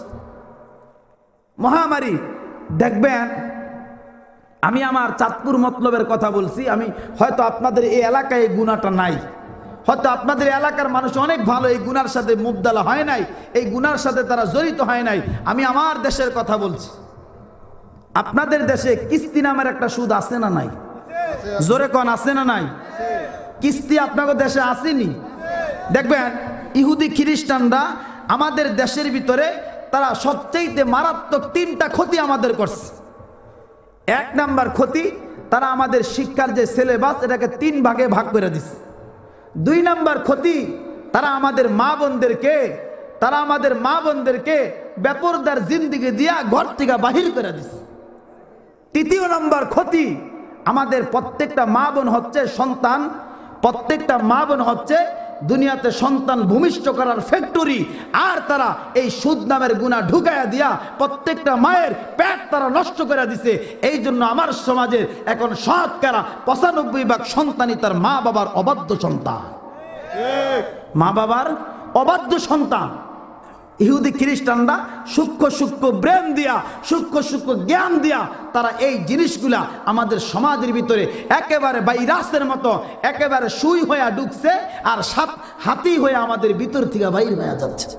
এ মুসলমান, আপনারা দেখবেন অনেক সময় অনেক এরকম মহিলারা আছে, আমরা দেখি যে সপ্তাহে 2 দিন আসলেই খালি এই বাড়িতে একবার দৌড়, ওই বাড়িতে একবার দৌড়, একবার ওই বাড়িতে যায়, আবার এই বাড়িতে যায়। কারণটা কি? খবর লয়া দেখা গেছে এই মহিলাটা কিস্তির টাকা মিলাইতে পারতেছে না। ওই যেই মানুষটা কিস্তি দিছে ওই মানুষটা টাকার জন্য তার বাড়ির দুয়ারে এসে হাজির হয়ে গেছে। কথা কন নাকে? এই গুনাহটা আছে না নাই? আরো জোরে কোন আছে না নাই? আহা, আল্লাহর নবী কত শক্তভাবে বলেছে, আল্লাহর পয়গম্বর কত শক্ত কথা বলেছে। আর দেখবেন এই ইহুদি খ্রিস্টানের বাচ্চারা যারা এই কাজের সাথে জড়িত, এই কাজের সাথে যারা মুবতালা আছে, দেখবেন এই মানুষগুলা পুরুষ মানুষকে সুদের টাকা দিতে চায় না। কথা কন নাকি? তারা ঘরের মহিলাদেরকে সুদের টাকাটা বেশি দেয়, কারণ মহিলাদের দিল তো কাদা মাটির মতো, মহিলাদের দিল নরম, তাদের দিল শক্ত নয়। তারা অল্প কথাতেই মহিলাদের দিলগুলাকে একেবারে কথা বলে ভিজাইতে পারে, চক্ষু দিয়া পানি আনতে পারে। এই জন্য তারা মহিলাদের কি দেয় আর পুরুষ মানুষকে এটার থেকে বঞ্চিত রাখে। কথা কোন ঠিক না বেটি? আচ্ছা বলেন, যেই মানুষটা এই সুদের টাকাটা উঠাইছে, এই কিস্তির টাকা উঠাইছে, এটা দিয়া ধরেন তার মাসের ভিতরে 20 দিন সে ভালো বাজার কইরা একেবারে মুরগি, গরুর গোস্ত, খাসির গোস্ত যা আছে সেগুলা ক্রয় করে খাইছে, সন্তানকে খাওয়াইছে। বলেন তো ওই ফ্যামিলির ভিতরে কোনো ভালো সন্তান আশা করা যায়? কথা কন নাকি যায়? ওই মহিলার গর্ভ থেকে কোনোদিন ভালো সন্তান আশা করা যায়? আহা, ইহুদি খ্রিস্টান আমাদের ফ্যাক্টরি নষ্ট করে দিচ্ছে। আরে মিয়া, যদি মেশিনের ভিতরে ভেজাল হয় ওই মেশিন থেকে কখনো মানুষ ভালো মালের আশা করতে পারে না। এই জন্য এই জালেমরা, এই ইহুদি লাল চামড়ার দালালেরা আমাদের দেশের ভিতরে সবচাইতে মারাত্মক এই ক্ষতিগুলা তারা আমাদেরকে করছে। এই জন্য আল্লাহর নবী বলেন, 3 নম্বরে আল্লাহর পয়গম্বর বলেন আকিলুর রিবা। আল্লাহর নবী বলেন সুদখোরের কবরে কিন্তু আযাব এসে যাবে। এরে মুসলমান, এখন তো সুদের টাকা ছাড়া আমার বাড়ি হয় না, এখন সুদের টাকা ছাড়া আমার গাড়ি হয় না, ব্যাংকের লোন ছাড়া কিন্তু আপনার আমার ব্যবসাটা জমজমাট হয় না। এ মুসলমান, একটা টাকা সুদের ব্যবসার ভিতর লাগাইয়া দিস। আর একটা ফেকার মাসালা আপনাদেরকে বলি, একটা মানুষ নামাজি, ওই নামাজি মানুষটা যদি এরকম একটা ভালো একটা লুঙ্গি ক্রয় করে 500 টাকা দিয়া, ওই 500 টাকার ভিতরে 499 টাকা হলো হালাল, আর একটা টাকা ঢুকাইছে হারাম। এই মানুষটা হারাম টাকা, এই একটা টাকা হারাম হওয়ার কারণে এই লুঙ্গিটা ক্রয় করার পরে যতদিন এটা দিয়ে নামাজ পড়বে, আল্লাহর কসম তার একটা সিজদা আল্লাহর দ্বারে কবুল হবে না। 499 টাকায় তার হালাল, 499 টাকায় সহি টাকা, এর ভিতরে 1 টাকা মাত্র সুদের টাকা ঢুকাইছে, 1 টাকা হারাম টাকা ঢুকাইছে। এই 1 টাকা ঢুকানোর ফলে তার পুরা টাকাটাই হারাম হয়ে গেছে। আপনারা একটা কথা জানেন, যেহেতু আপনাদের দিকে গ্রাম অঞ্চল, একটা কথা জানেন, অনেক সময় আমাদের দেশে এই কথা বলে যে 1 মণ দুধের ভিতরে 1 ফুটা গরুর সোনা পড়লে পুরা দুধ নষ্ট। এরকম একটা কথা আছে না নাই? নষ্ট। ঠিক তদ্রুপ এরকম মিসাল, এরকম মাসালা এটা। এই জন্য ভাই, যেই মানুষটা ব্যবসার ভিতরে সুদের টাকা ঢুকায়া লাভবান হইতে চান, আপনি বাহ্যিকভাবে লাভবান হবেন, আপনি বাহ্যিকভাবে বাড়ির মালিক হবেন, গাড়ির মালিক হবেন। আল্লাহ পাক আপনার জীবনের ভিতরে কোনো বরকত রাখবে না, কোটি টাকা কামাইবেন কিন্তু আপনার চাহিদা পূরণ হবে না। এই জন্য আল্লাহর নবী বলেন, এ মুসলমান, এই 3 নাম্বার রোগটাও কিন্তু আমাদের থেকে সরাইতে হবে। এবার আসেন আল্লাহর পয়গম্বর 4th নম্বরে বলেন লা ইয়াস্তানজিহু আনিল বাউল। এ মুসলমান, আল্লাহর নবী বলেন প্রস্রাব পায়খানার নাপাকি থেকে তোমাকে বাঁচাও। এ যুবক ভাই, এখন তো যুবক ভাইদের ভিতরে বেশি এই গুনাহটা। এরে যুবক ভাই, এদিক সেদিক যে কোনো গাছের আড়াল, দেওয়ালের আড়াল দাঁড়ায় প্রস্রাব করো না। এ বাবা, কবরের ভিতরে 3/3 আযাব হবে। 1/3 আযাব কিন্তু এই প্রস্রাবের সিটা থেকে না বাঁচার কারণে হবে। এই জন্য যুবক ভাই, আল্লাহর নবী বলেন লা ইয়াস্তানজিহু আনিল বাউল। এ মুসলমান, প্রস্রাব পায়খানার নাপাকি থেকে তোমাকে বাঁচাও, এই প্রস্রাব পায়খানার নাপাকি থেকে তোমাকে বাঁচাইতে হবে, নচেত তুমি আর আমি জাহান্নামের আগুন থেকে বাঁচতে পারবো না।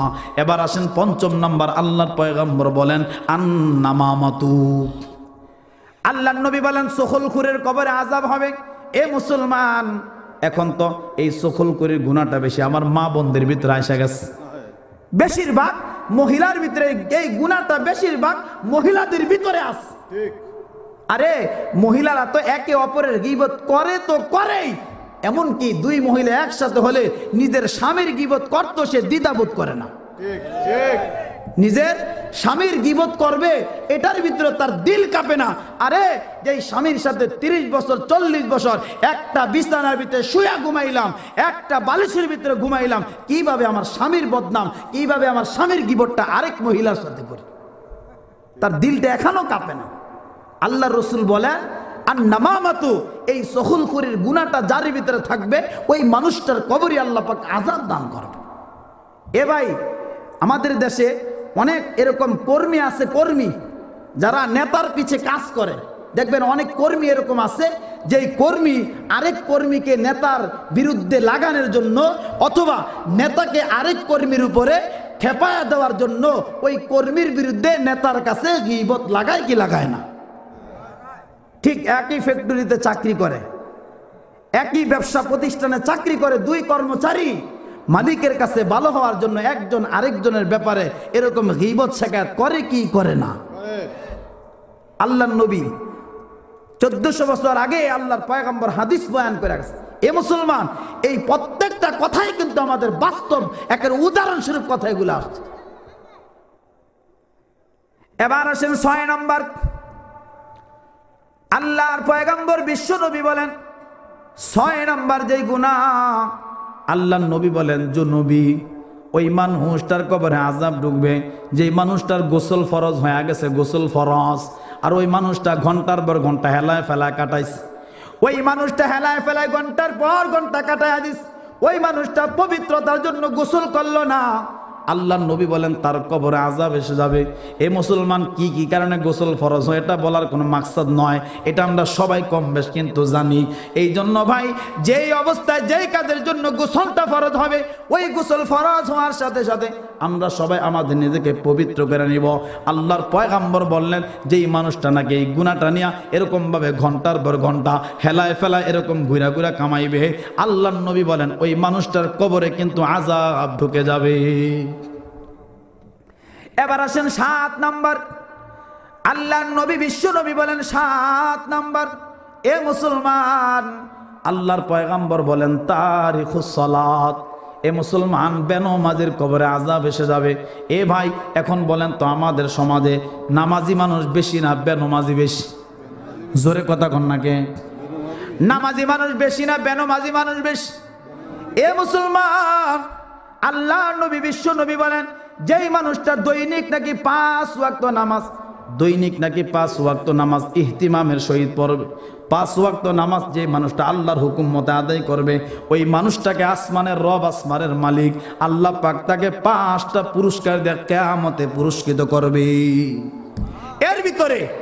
এর ভিতরে এই 5টা পুরস্কারের ভিতরে সবচাইতে বড় যে পুরস্কার, এটা হচ্ছে আল্লাহ পাক ওই নামাজি মানুষটাকে সূরাতুল মুমিনিন 2 নম্বর আয়াত আল্লাহ বলেন আল্লাযীনা হুম ফি সালাতিহিম খাশিউন, যে এইভাবে নামাজ পড়বে খুশুখুশুর সাথে, ওই মানুষটাকে আল্লাহ জান্নাতুল ফেরদাউস দান করে দিবে।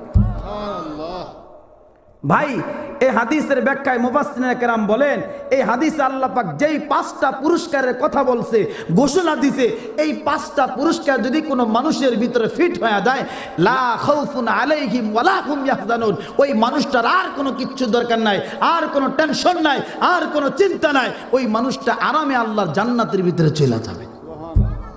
এ ভাই, পড়লে যেরকম পুরস্কার আছে, না পড়লেও তো পুরস্কার আছে না নাই? না পড়লে যে পুরস্কার, এই 5টা আমি পুরা বলবো। এ যুবক, বহু সময় অতিবাহিত হয়ে গেছে, বহু সময় জীবন থেকে নষ্ট করে ফেলাইস, বন্ধু বান্ধবের তাড়নায় পয়রা একেবারে সময় নষ্ট করে দিয়েছো। যুবক ভাই, তুমি বালেগ হয়ে গেছো, ফরজ তোমার জন্য নামাজ, এই নামাজ যদি তুমি আর আমি না পড়ি, আল্লাহ পাকের আদালতে তোমাকে আমাকে এই 5টা গজবের পুরস্কারের সম্মুখীন তোমাকে আমাকে প্রত্যেককেই কিন্তু হতে হবে। আরে ভাই, যুবক ভাই নামাজ পড়বে কি কথা? যুবক ভাই নামাজ যে পড়বে তার মন তো ঠিক নাই। এই যুবক তো সারাদিন ফেসবুক ঠেলতে ঠেলতে তার সময় শেষ হয়ে যায়। ইউটিউব এরকম ভাবে চালাইতে চালাইতে তো তার সময় শেষ হয়ে যায়। গান শুনতে শুনতে তার কলিজা নষ্ট হয়ে গেছে, কান নষ্ট হয়ে গেছে, চোখ নষ্ট হয়ে গেছে, দিল নষ্ট হয়ে গেছে। নামাজে মজাটা আসবে কিভাবে? এখন অনেকে প্রশ্ন করতে পারেন, হুজুর মোবাইল তো মানুষ ব্যবহার করে, মোবাইলের ভিতরে তো 2টা অপশন আছে, একটা অপশনের নাম হচ্ছে ভালো আর আরেকটা অপশনের নাম হচ্ছে খারাপ। কথা বলেন ঠিক না বেঠিক? মোবাইলে 2টা অপশন আছে না নাই? এখন আপনি বলতে পারেন যে হুজুর আমি তো অপশন ভালোটা গ্রহণ করছি, আমি তো খারাপটা গ্রহণ করি নাই, আমি আমার ভালোটাকে গ্রহণ করছি। এই গ্যারান্টি যদি কোনো যুবক ভাই, কোনো এরকম দেহের ভিতরে শক্তি রক্ত গুস্তওয়ালা থাকা যুবক ভাই যদি এই গ্যারান্টি আমাকে দিতে পারে, এই মাহফিল থেকে আমি তার কাছে আজকে মুরিদ হয়ে যাব, তার কাছে আমি মুরিদ হব। এই গ্যারান্টি যদি কেউ আমাকে দিতে পারে যে আমি এই গুনাহ থেকে বাইচা ভালো পথে আমি মোবাইলটা ইউজ করতেছি। আমার ভাই, যারা এরকম অ্যান্ড্রয়েড ফোন চালান, যারা এই দামি ফোনগুলা চালান, এগুলাতে এমন এমন সফটওয়্যার ওই বিজ্ঞানীরা এটার ভিতরে ঢুকাইয়া দিছে, আপনার তো খারাপের দিকে যাওয়া লাগবে না।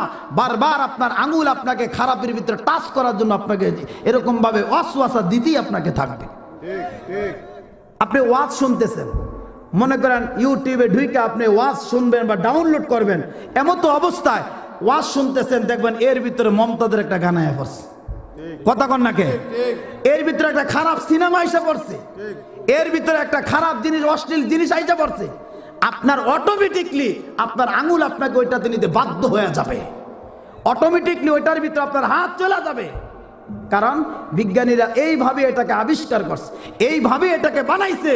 যদি এই দেশের যুবকের চরিত্র নষ্ট করা যায়, এই দেশের যুবতীর চরিত্র নষ্ট করা যায়, তাহলে এই দেশের যুবক যুবতী নামাজ হবে না, এই দেশের যুবক যুবতী নামাজে হবে না, তাহলেই তাদেরকে তারা দিন থেকে সরে যাবে।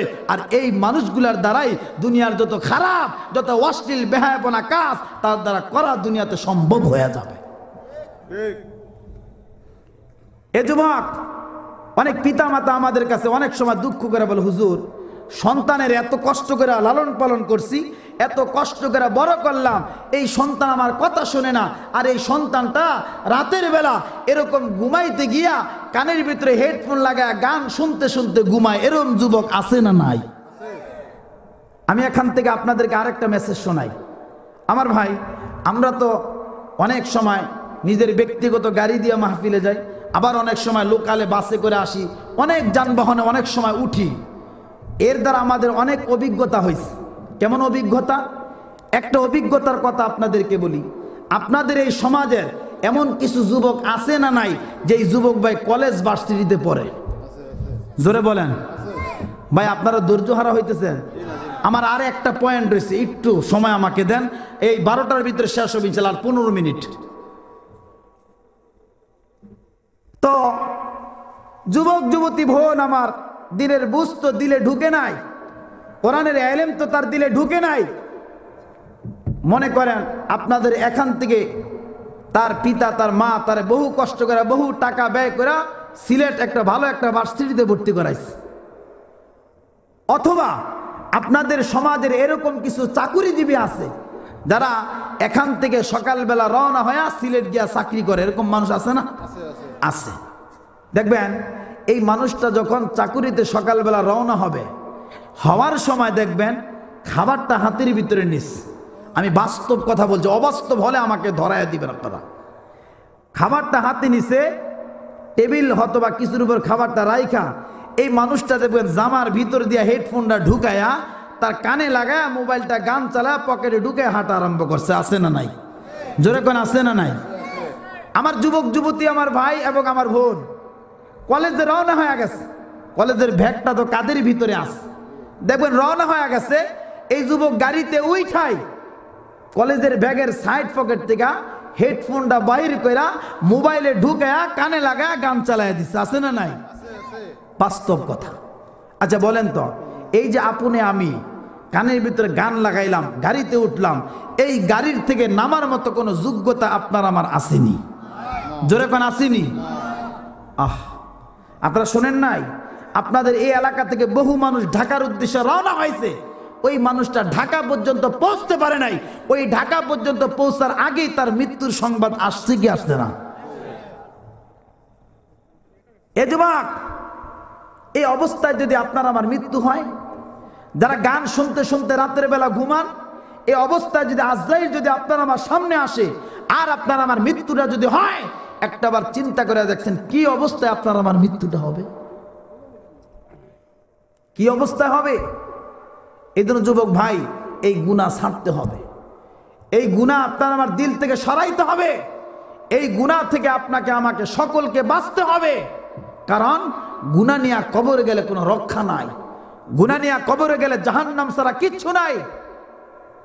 এই জন্য আল্লাহর নবী বলেন যে এই মানুষগুলা বেনামাজি হবে, ওই মানুষকে আল্লাহ যে 5টা পুরস্কার দান করবে, এর ভিতরে 1 নম্বর পুরস্কার হলো ওই মানুষটার সমস্ত বরকত আল্লাহ পাক কাইরা লইয়া যাবে, তার জীবনের ভিতরে কোনো বরকত থাকবে না, তার জীবনটা একেবারে বেবরকতি হবে। ওই মানুষটা লক্ষ লক্ষ কোটি কোটি টাকা কামাইবে, কিন্তু এরপর তার চাহিদা শেষ হবে না, কারণ আল্লাহ পাক তার জীবনের সব বরকত কাইরা লইয়া গেছে। এবার আসেন 2 নম্বর। আল্লাহর পয়গম্বর বিশ্ব নবী বলেন, আল্লাহর পয়গম্বর বলেন 2 নম্বর বেনামাজিকে আল্লাহ পাক যেই পুরস্কারটা দান করবে, আল্লাহর নবী বলেন ওই মানুষটা যখন নাকি মৃত্যুবরণ করবে, ওই মানুষটা যখন নাকি মৃত্যুবরণ করবে, এ মুসলমান, তখন ওই মানুষটা ক্ষুধার্ত এবং পিপাসিত অবস্থায় মৃত্যুবরণ হবে। এর মুসলমান, একটা মানুষ মৃত্যুর সময় কেমন পিপাসিত হয়। আম্মা জান হযরতে আয়েশা রাদিয়াল্লাহু তাআলা আনহা থেকে হাদিস, আল্লাহর পয়গম্বরকে আম্মা জান হযরতে আয়েশা জিজ্ঞাসা করলেন, ইয়া রাসূলুল্লাহ, ইয়া হাবিবাল্লাহ, ও আল্লাহর পয়গম্বর, একটা মানুষ যখন মৃত্যুবরণ করবে, ওই মানুষটা যখন নাকি পানির পিপাসা লাগে, তার পানির পিপাসাটা কেমন হয়? আল্লাহর পয়গম্বর বিশ্বনবী বললেন, এ আয়েশা শোনো, ওই মানুষটার এমন পিপাসা হয়, এমন পিপাসা তার লাগে, এই জমিনের সমুদ্র, খাল, বিল, নদী, নালা, সাগর, সমুদ্রের সমস্ত পানিগুলা যদি তার মুখের ভিতরে ঢেলে দেওয়া হয়, এরপর ওই মানুষটার পিপাসা নিবারণ হবে না। এমন পিপাসা অবস্থায় এই মানুষটার মৃত্যুবরণ হবে। এবার আসেন আল্লাহর নবী বলেন 3 নম্বর যে পুরস্কারটা তাকে দেওয়া হবে, এ মুসলমান, আল্লাহর নবী বলেন ওই মানুষটার কবরটা একেবারে সংকীর্ণ করে দেওয়া হবে। এর ভাই, হাদিসটা যখন আল্লাহর পয়গম্বর বলছে, সাহাবীদেরকে আল্লাহর পয়গম্বর এইভাবে 2টা হাত ফাঁকায়া, এক একটা হাতের আঙুল এক একটার ভিতরে ঢুকায়া, এইভাবে আল্লাহর পয়গম্বর দেখায়া দিস, এমন সংকীর্ণ হবে তার কবরটা, এইভাবে তাকে রাখা হবে, আর এক পাজরের হাড্ডিগুলো অপর পাজরে ঢুকে যাবে। এ মুসলমান, বেনামাজিকে আল্লাহ পাক এই পুরস্কারটা দান করবে। এবার আসেন 4 নাম্বার, আল্লাহ পাক কি পুরস্কারটা দান করবে? এ মুসলমান, আল্লাহর পয়গম্বর বলেন বেনামাজির কবরে আল্লাহ পাক জাহান্নামের আগুন প্রজ্বলিত করে দিবে। যেই আগুনের ব্যাখ্যা আপনাদেরকে শোনাইলাম, ওই আগুন আল্লাহ পাক তার কবরের ভিতরে জ্বালায়া দিবে। এ মুসলমান, এবার আসেন 5 নাম্বার যে পুরস্কারটা আল্লাহ পাক তাকে দান করবে। আল্লাহর পয়গম্বর বিশ্বনবী বলেন বেনামাজিকে আল্লাহ পাক যে পুরস্কারটা দান করবে, ওই পুরস্কার হলো বেনামাজির কবরের ভিতরে আল্লাহ পাক একটা সাপ নিযুক্ত করে দিবে, সাপ। এই হাদিসের ব্যাখ্যা লিখতে গিয়ে মুফাসসিরিনে কেরাম বলেন ওই সাপটা কত হাত লম্বা হবে, তার দৈর্ঘ্যটা কত বড় হবে, এই সম্পর্কে লিখতে গিয়ে বলেন একটা সুস্থ সবল মানুষ যদি সারা দিন হাইটা যতটুকু জায়গা অতিক্রম করতে পারবে, ওই সাপটার দৈর্ঘ্য আর প্রস্থ হবে একদিন সমপরিমাণ রাস্তা। এত বড় সাপ।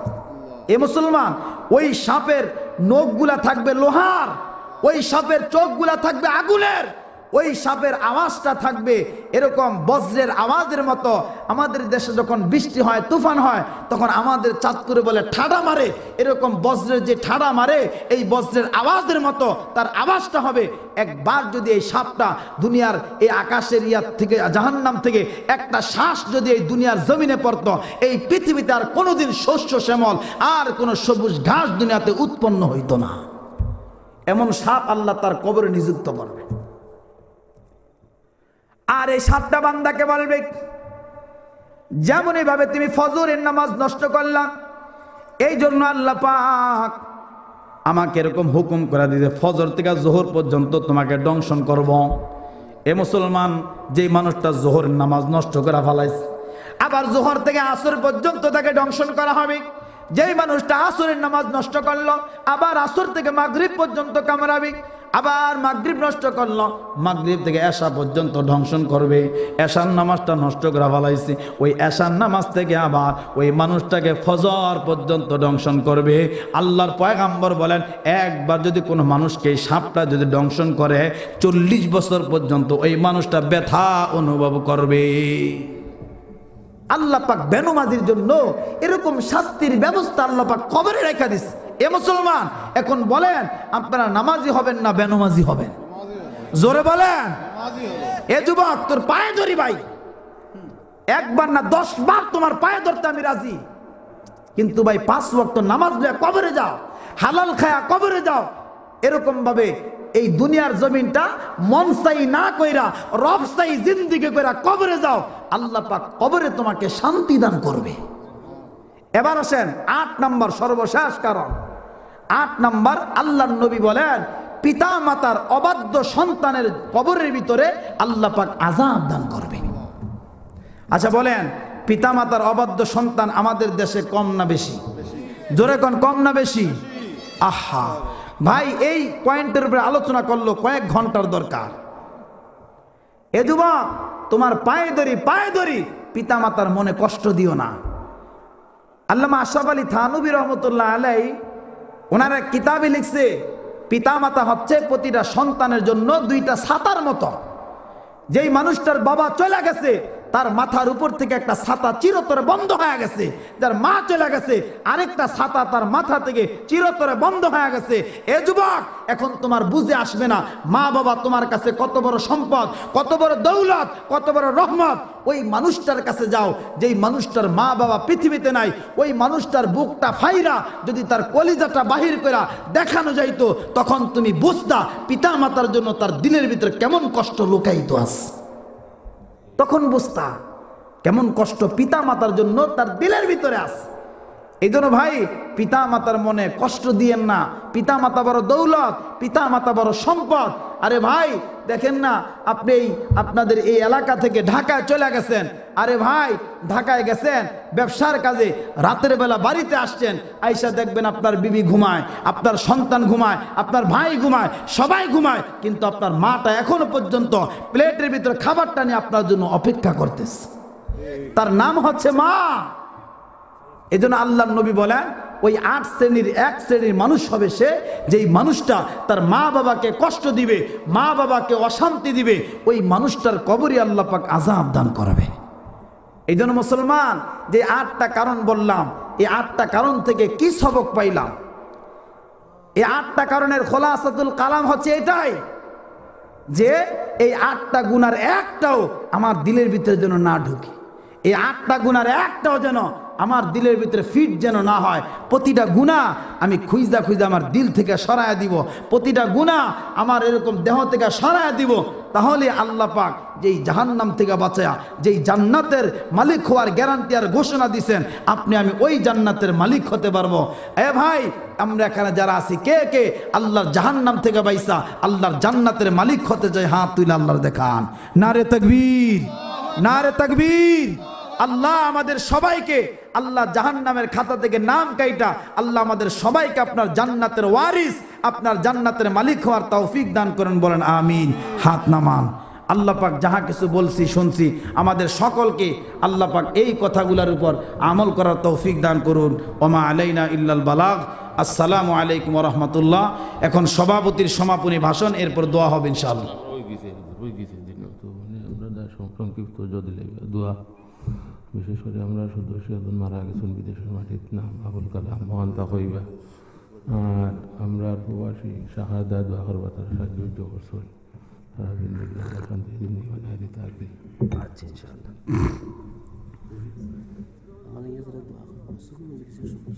ইনশাআল্লাহ আমরা সবাই সূরা ফাতিহা পড়ি, সূরা ইখলাস পড়ি।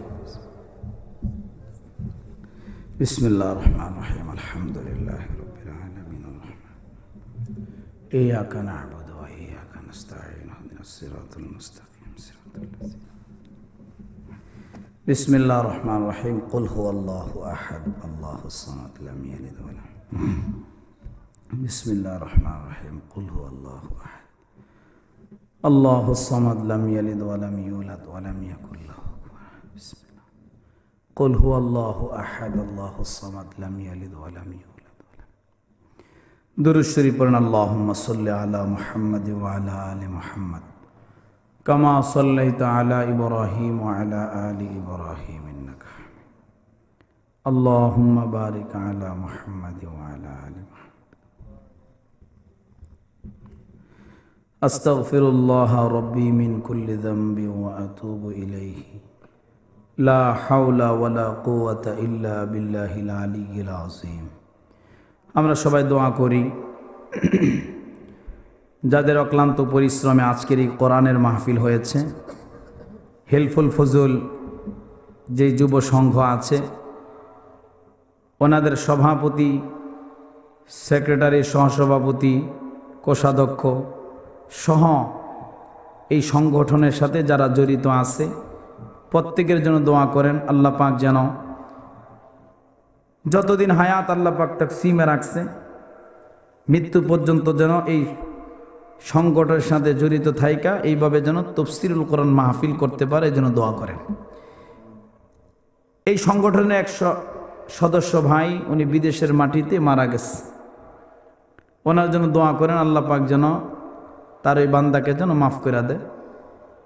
এরপরে আমরা যে জায়গায় বসছি এই এলাকায় আমাদের ডানে, আমাদের বামে, সামনে, পিছনে এই এলাকা থেকে যত মানুষ, যত গোরস্থানে শায়িত আছে প্রত্যেকের জন্য দোয়া করি আল্লাহ পাক যেন প্রত্যেকের কবরটা যেন এই মাহফিলকে কেন্দ্র করে কবরে আযাব মাফ করে যেন আল্লাহ কবরটা যেন জান্নাত বানায় দেয়। এরপর আর অনেক মানুষ, ওই যে এক বাবাজি দোয়া চাইছে ওনার চোখের সমস্যা, দোয়া করেন আল্লাহ যেন ওনাকে শেফা দান করে। আরও অনেক মানুষ অসুস্থ অবস্থায় আছে, দোয়া করেন আল্লাহ পাক যেন সকলকে সুস্থতা দেয়। যে যেই উদ্দেশ্যে কেউ বলছে কেউ বলতে পারে নাই, যার মনে যে মাকাসাদ আছে আল্লাহ পাক যেন প্রত্যেকের মনের নেক মাকাসাদ যেন পুরা করে দেয়, এই জন্য দোয়া করেন। এই এলাকার প্রতিটা যুবক ভাইদের জন্য দোয়া করেন, প্রতিটা যুবক বোনের জন্য দোয়া করেন। আল্লাহ পাক যেন যুবক যুবতীদেরকে যেন আল্লাহ তাআলা যেন দ্বীনের জন্য কবুল করে, 5 ওয়াক্ত নামাজি বানায়, মহিলাদেরকে যেন আল্লাহ পাক পর্দানশীল বানায়, এই জন্য দোয়া করেন। আল্লাহুম্মা আমিন। আল্লাহুম্মা আনতাস সালাম ওয়া মিনকাস সালাম ওয়া ইলাইকা ইয়ারজিউস সালাম হাইয়িনা রাব্বানা বিস সালাম ওয়া আদখিলনাল জান্নাতা দারাকা দারাস সালাম تباركت ربنا وتعاليت يا ذا الجلال والإكرام ربنا ظلمنا أنفسنا وإن لم تغفر لنا وترحمنا لنكونن من الخاسرين ربنا آتنا في الدنيا حسنة وفي الآخرة حسنة وقنا عذاب النار ফেলিয়ে না দিও রে আল্লাহ, ফেলিয়ে না দিও, গুনাহ যত করছি আমরা ক্ষমা তুমি করিও। বান্দা আছে বন্দেগি নাই, শেষ করেছি জিন্দেগি, জানি না হাসর মাঠে পাপীদের উপায় কি। রহিম রহমান নামে তোমায় নিয়েছি আল্লাহ, মোরা মানিয়া কেমনে মোদের জাহান্নামে ফেলিব। মাফ করে দাও আল্লাহ, মাফ করে দাও, গুনাহ যত করছি আমরা ক্ষমা তুমি দাও। আয় আল্লাহ রাব্বুল আলামিন, আয় পরওয়ারদিগারে আলম, আয় আল্লাহ সে আসরের নামাজের পর থেকে অর্ধ রজনী পর্যন্ত আয় আল্লাহ এই জামানার যোগ্য যোগ্য বুজুর্গ উলামায়ে কেরামগণ আয় আল্লাহ এখানে তাফসীর করেছে আয়াত এবং হাদিসের উপরে। আয় আল্লাহ এই নির্জন রজনীতে মালিক, এ মালিক আপনার কতগুলি মুহাব্বতের বান্দা লয়া।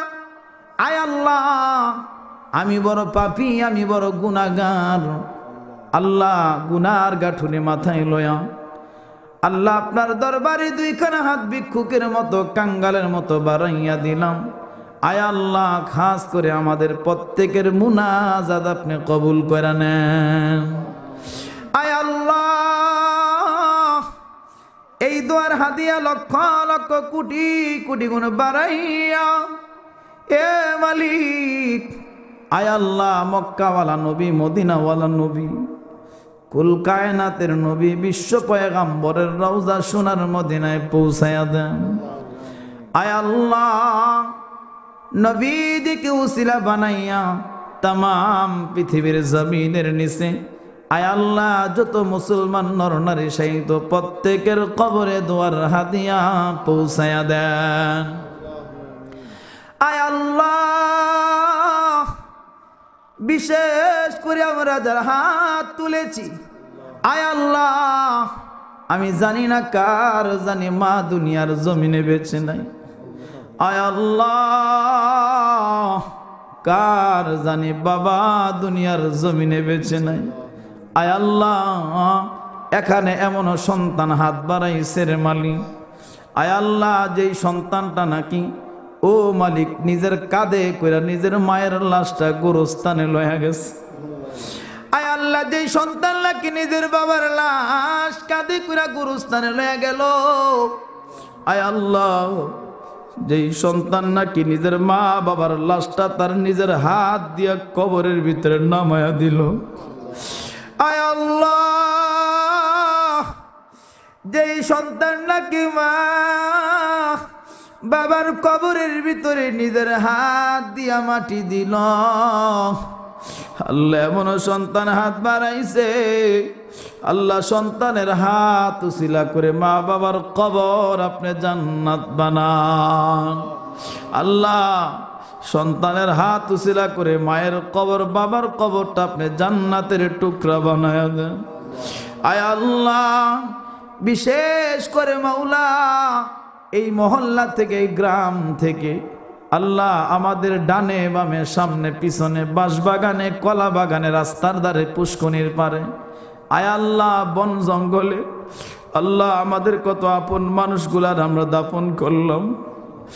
আয় আল্লাহ শীতের দিন চলে রে মালিক। আয় আল্লাহ সন্তানের আত্মীয় স্বজনেরা এ মালিক শীতের তীব্রতা থেকে বাঁচার জন্য আল্লাহ রাতের বেলা লেপ লয় কম্বল লয় কত গরম গরম পোশাক পরিধান করে। আল্লাহ আমাদের যেই মোহাব্বতের মানুষগুলার 3.5 হাত মাটির নিচে রাখলাম আল্লাহ এই কবরের ভিতরে একটা লেপ নাই, তোষক নাই, বালিশ নাই। আল্লাহ যে কবরের ডানে মাটি বামে মাটি আল্লাহ পিছনে মাটি আল্লাহ সামনে মাটি উপরে মাটি নিচে মাটি আল্লাহ আল্লাহ খাস করে ওই মানুষগুলার কবরে দোয়ার হাদিয়া পৌঁছায়া দেন। আল্লাহ তাদের প্রত্যেকের কবর আপনি জান্নাত বানায়া দেন। আয় আল্লাহ বিশেষ করে মাওলা আল্লাহ এক জান যেই যুবক ভাইয়েরা আয় আল্লাহ হিলফুল ফুজুল যুব সংঘের আয় আল্লাহ সদস্য ভাইয়েরা এত কষ্ট করে কোরআনের মাহফিল সাজাইছে। আয় আল্লাহ কোন মানুষ বুদ্ধি দিয়া শ্রম দিয়া টাকা দিয়া পয়সা দিয়া এ মালিক যে যেইভাবে সহযোগিতা করলো আয় আল্লাহ প্রত্যেকের সহযোগিতা কবুল করে আজকের মাহফিল আপনি কবুল করে নেন। আয় আল্লাহ প্রত্যেকটা যুবক ভাইদেরকে আপনি দিনের দায়ী বানায়া দেন। আয় আল্লাহ এই সংগঠনের এক সদস্য ভাই বিদেশের বাড়িতে প্রবাসে ইন্তেকাল করলো, আয় আল্লাহ ওই মানুষটারে আল্লাহ এই কোরআনের মাহফিলের সদস্য হওয়ার কারণে এই মাহফিল উসিলা বানে আপনার বান্দাকে কিয়ামত পর্যন্ত মাফ করে দেন। আয় আল্লাহ এই সংগঠনের প্রতিটা যুবক, আয় আল্লাহ প্রতিটা সদস্যকে মাওলা আয় আল্লাহ আপনার হুকুম আপনার হাবিবের তরিকা মতো চলার তৌফিক দিয়া দিয়েন। আল্লাহ তাদের সবাইকে আপনি নামাজি বানায়া দেন। আল্লাহ এই এলাকা থেকে এই গ্রাম থেকে আয় আল্লাহ যত মানুষ অসুস্থ অবস্থায় আছে প্রত্যেকটা মানুষের অসুস্থতার নেয়ামত সুস্থতার নেয়ামতে পরিণত করে দেন। আয় আল্লাহ বিশেষ করে মাওলা আয় আল্লাহ আমরা যারা হাত তুললাম আল্লাহ আমাদের প্রত্যেকের জিন্দেগির সমস্ত গুনাহগুলি মাফ করে দেন। আয় আল্লাহ সামনের জিন্দেগি আপনার হুকুম আপনার হাবিবের তরিকা মতো চলার তৌফিক দিয়া দেন। আয় আল্লাহ জীবনের সমস্ত গুনার জন্য তওবা করি, আল্লাহ আমাদের প্রত্যেকের তওবা আপনি কবুল করে নেন। তওবা করে আবার তওবা ভাঙ্গিলাম, তওবা করে আবার তওবা ভাঙ্গিলাম, অবশেষে খাঁটি তওবা করিলাম, অবশেষে খাঁটি তওবা করিলাম। যত গুনাহ করছি মাওলা জীবনে দয়া করে মাফ করে দাও নিজ গুণে, দয়া করে মাফ করে দাও নিজ গুণে। আল্লাহ আমাদের সবাইকে আপনি মাফ করে দেন। আয় আল্লাহ কত বড় বড় অন্যায়কারী আর পাপীরে আপনি মাফ করে দিয়েছেন। আয় আল্লাহ ওই মানুষদের কাতারে শামিল করে আমাদের জিন্দেগির সব গুনাহগুলি আপনি মাফ করে দেন। আল্লাহ এই এলাকার প্রতিটা মা বোনকে আপনি পর্দানিশীন বানায়া দেন। আয় আল্লাহ প্রতিটা মা বোনকে আপনি স্বামীর খেদমতকারী বানায়া দেন। আয় আল্লাহ এলাকার প্রতিটা যুবক ভাইদেরকে আপনি 5 ওয়াক্ত নামাজি বানায়া দেন। আয় আল্লাহ এই এলাকা থেকে সমস্ত বদ্দিনীগুলো আপনি দূর করে দেন। আয় আল্লাহ এলাকার প্রতিটা মানুষকে আপনি ভাই ভাই রূপান্তরিত করে দেন। আয় আল্লাহ এলাকার প্রতিটা মানুষের ভিতর থেকে হিংসা বিদ্বেষগুলো আপনি দূর করে দেন। আয় আল্লাহ ও মালিক কত মানুষ দোয়া চাইছে, আয় আল্লাহ প্রত্যেকের মনের নেক মাকাসুদগুলো আপনি পূরণ করে দেন। আয় আল্লাহ আমরা যারা হাত তুলেছি শেষ ফরিয়াদ মাওলা, আয় আল্লাহ আমাদের সবাইকে জীবনে একবার হলো আপনার ঘর আপনার হাবিবের রওজায় যাওয়ার তৌফিক দিয়ে দিয়ে। আয় আল্লাহ আপনার ঘর বাইতুল্লাহটা আয় আল্লাহ এই দুইটা হাত দিয়া ধইরা ধইরা দোয়া করার তৌফিক দিয়ে দিয়ে। আয় আল্লাহ মাকাম ইব্রাহিম সামনে লইয়া নামাজ পড়ার তৌফিক দিয়ে। আয় আল্লাহ সাফা মারওয়া সাই করার তৌফিক দিয়ে। আয় আল্লাহ আপনার হাবিবের রওজাটা চক্ষু দিয়া দেখা দেখা সালাম দেওয়ার তৌফিক দিয়েন। আয় আল্লাহ আমাদের ছেলে মেয়েদেরকে হক্কানি রব্বানি আলেম বানায়া দিয়ে। আয় আল্লাহ আমাদের ছেলে মেয়েদেরকে হক্কানি রব্বানি আলেম বানায়া দিয়েন। আয় আল্লাহ উম্মতের আলেমদের ঈমান আর ইজ্জতের হেফাজত করেন। আল্লাহ উম্মতের আলেমদেরকে রাস্তাঘাটের সমস্ত বিপদ আপদ থেকে হেফাজত করেন। আয় আল্লাহ আমাদের দোয়াগুলি সমস্ত নবীদের উসিলায় বিশেষ করে আমাদের প্রিয় নবীর উসিলায় কবুল আর মঞ্জুর করে নেন। আল্লাহুম্মা তাহির কুলুবানা আন গায়রিক ওয়া নাవ్বির কুলুবানা বিনূরি মা'রিফাতিক আবাদান আবাদান ইয়া আল্লাহ। ওয়া সাল্লাল্লাহু তাআলা আলা খায়রি খালকিহি মুহাম্মাদিন ওয়া আলিহি ওয়া আসহাবিহি আজমাইন। সুবহানা রাব্বিকা রাব্বিল ইজ্জাতি আম্মা ইয়াসিফুন ওয়া সালামুন আলাল মুরসালিন আলহামদুলিল্লাহি রাব্বিল আলামিন বিহাক্কি লা ইলাহা ইল্লাল্লাহু মুহাম্মাদুর রাসূলুল্লাহ সাল্লাল্লাহু আলাইহি ওয়াসাল্লাম।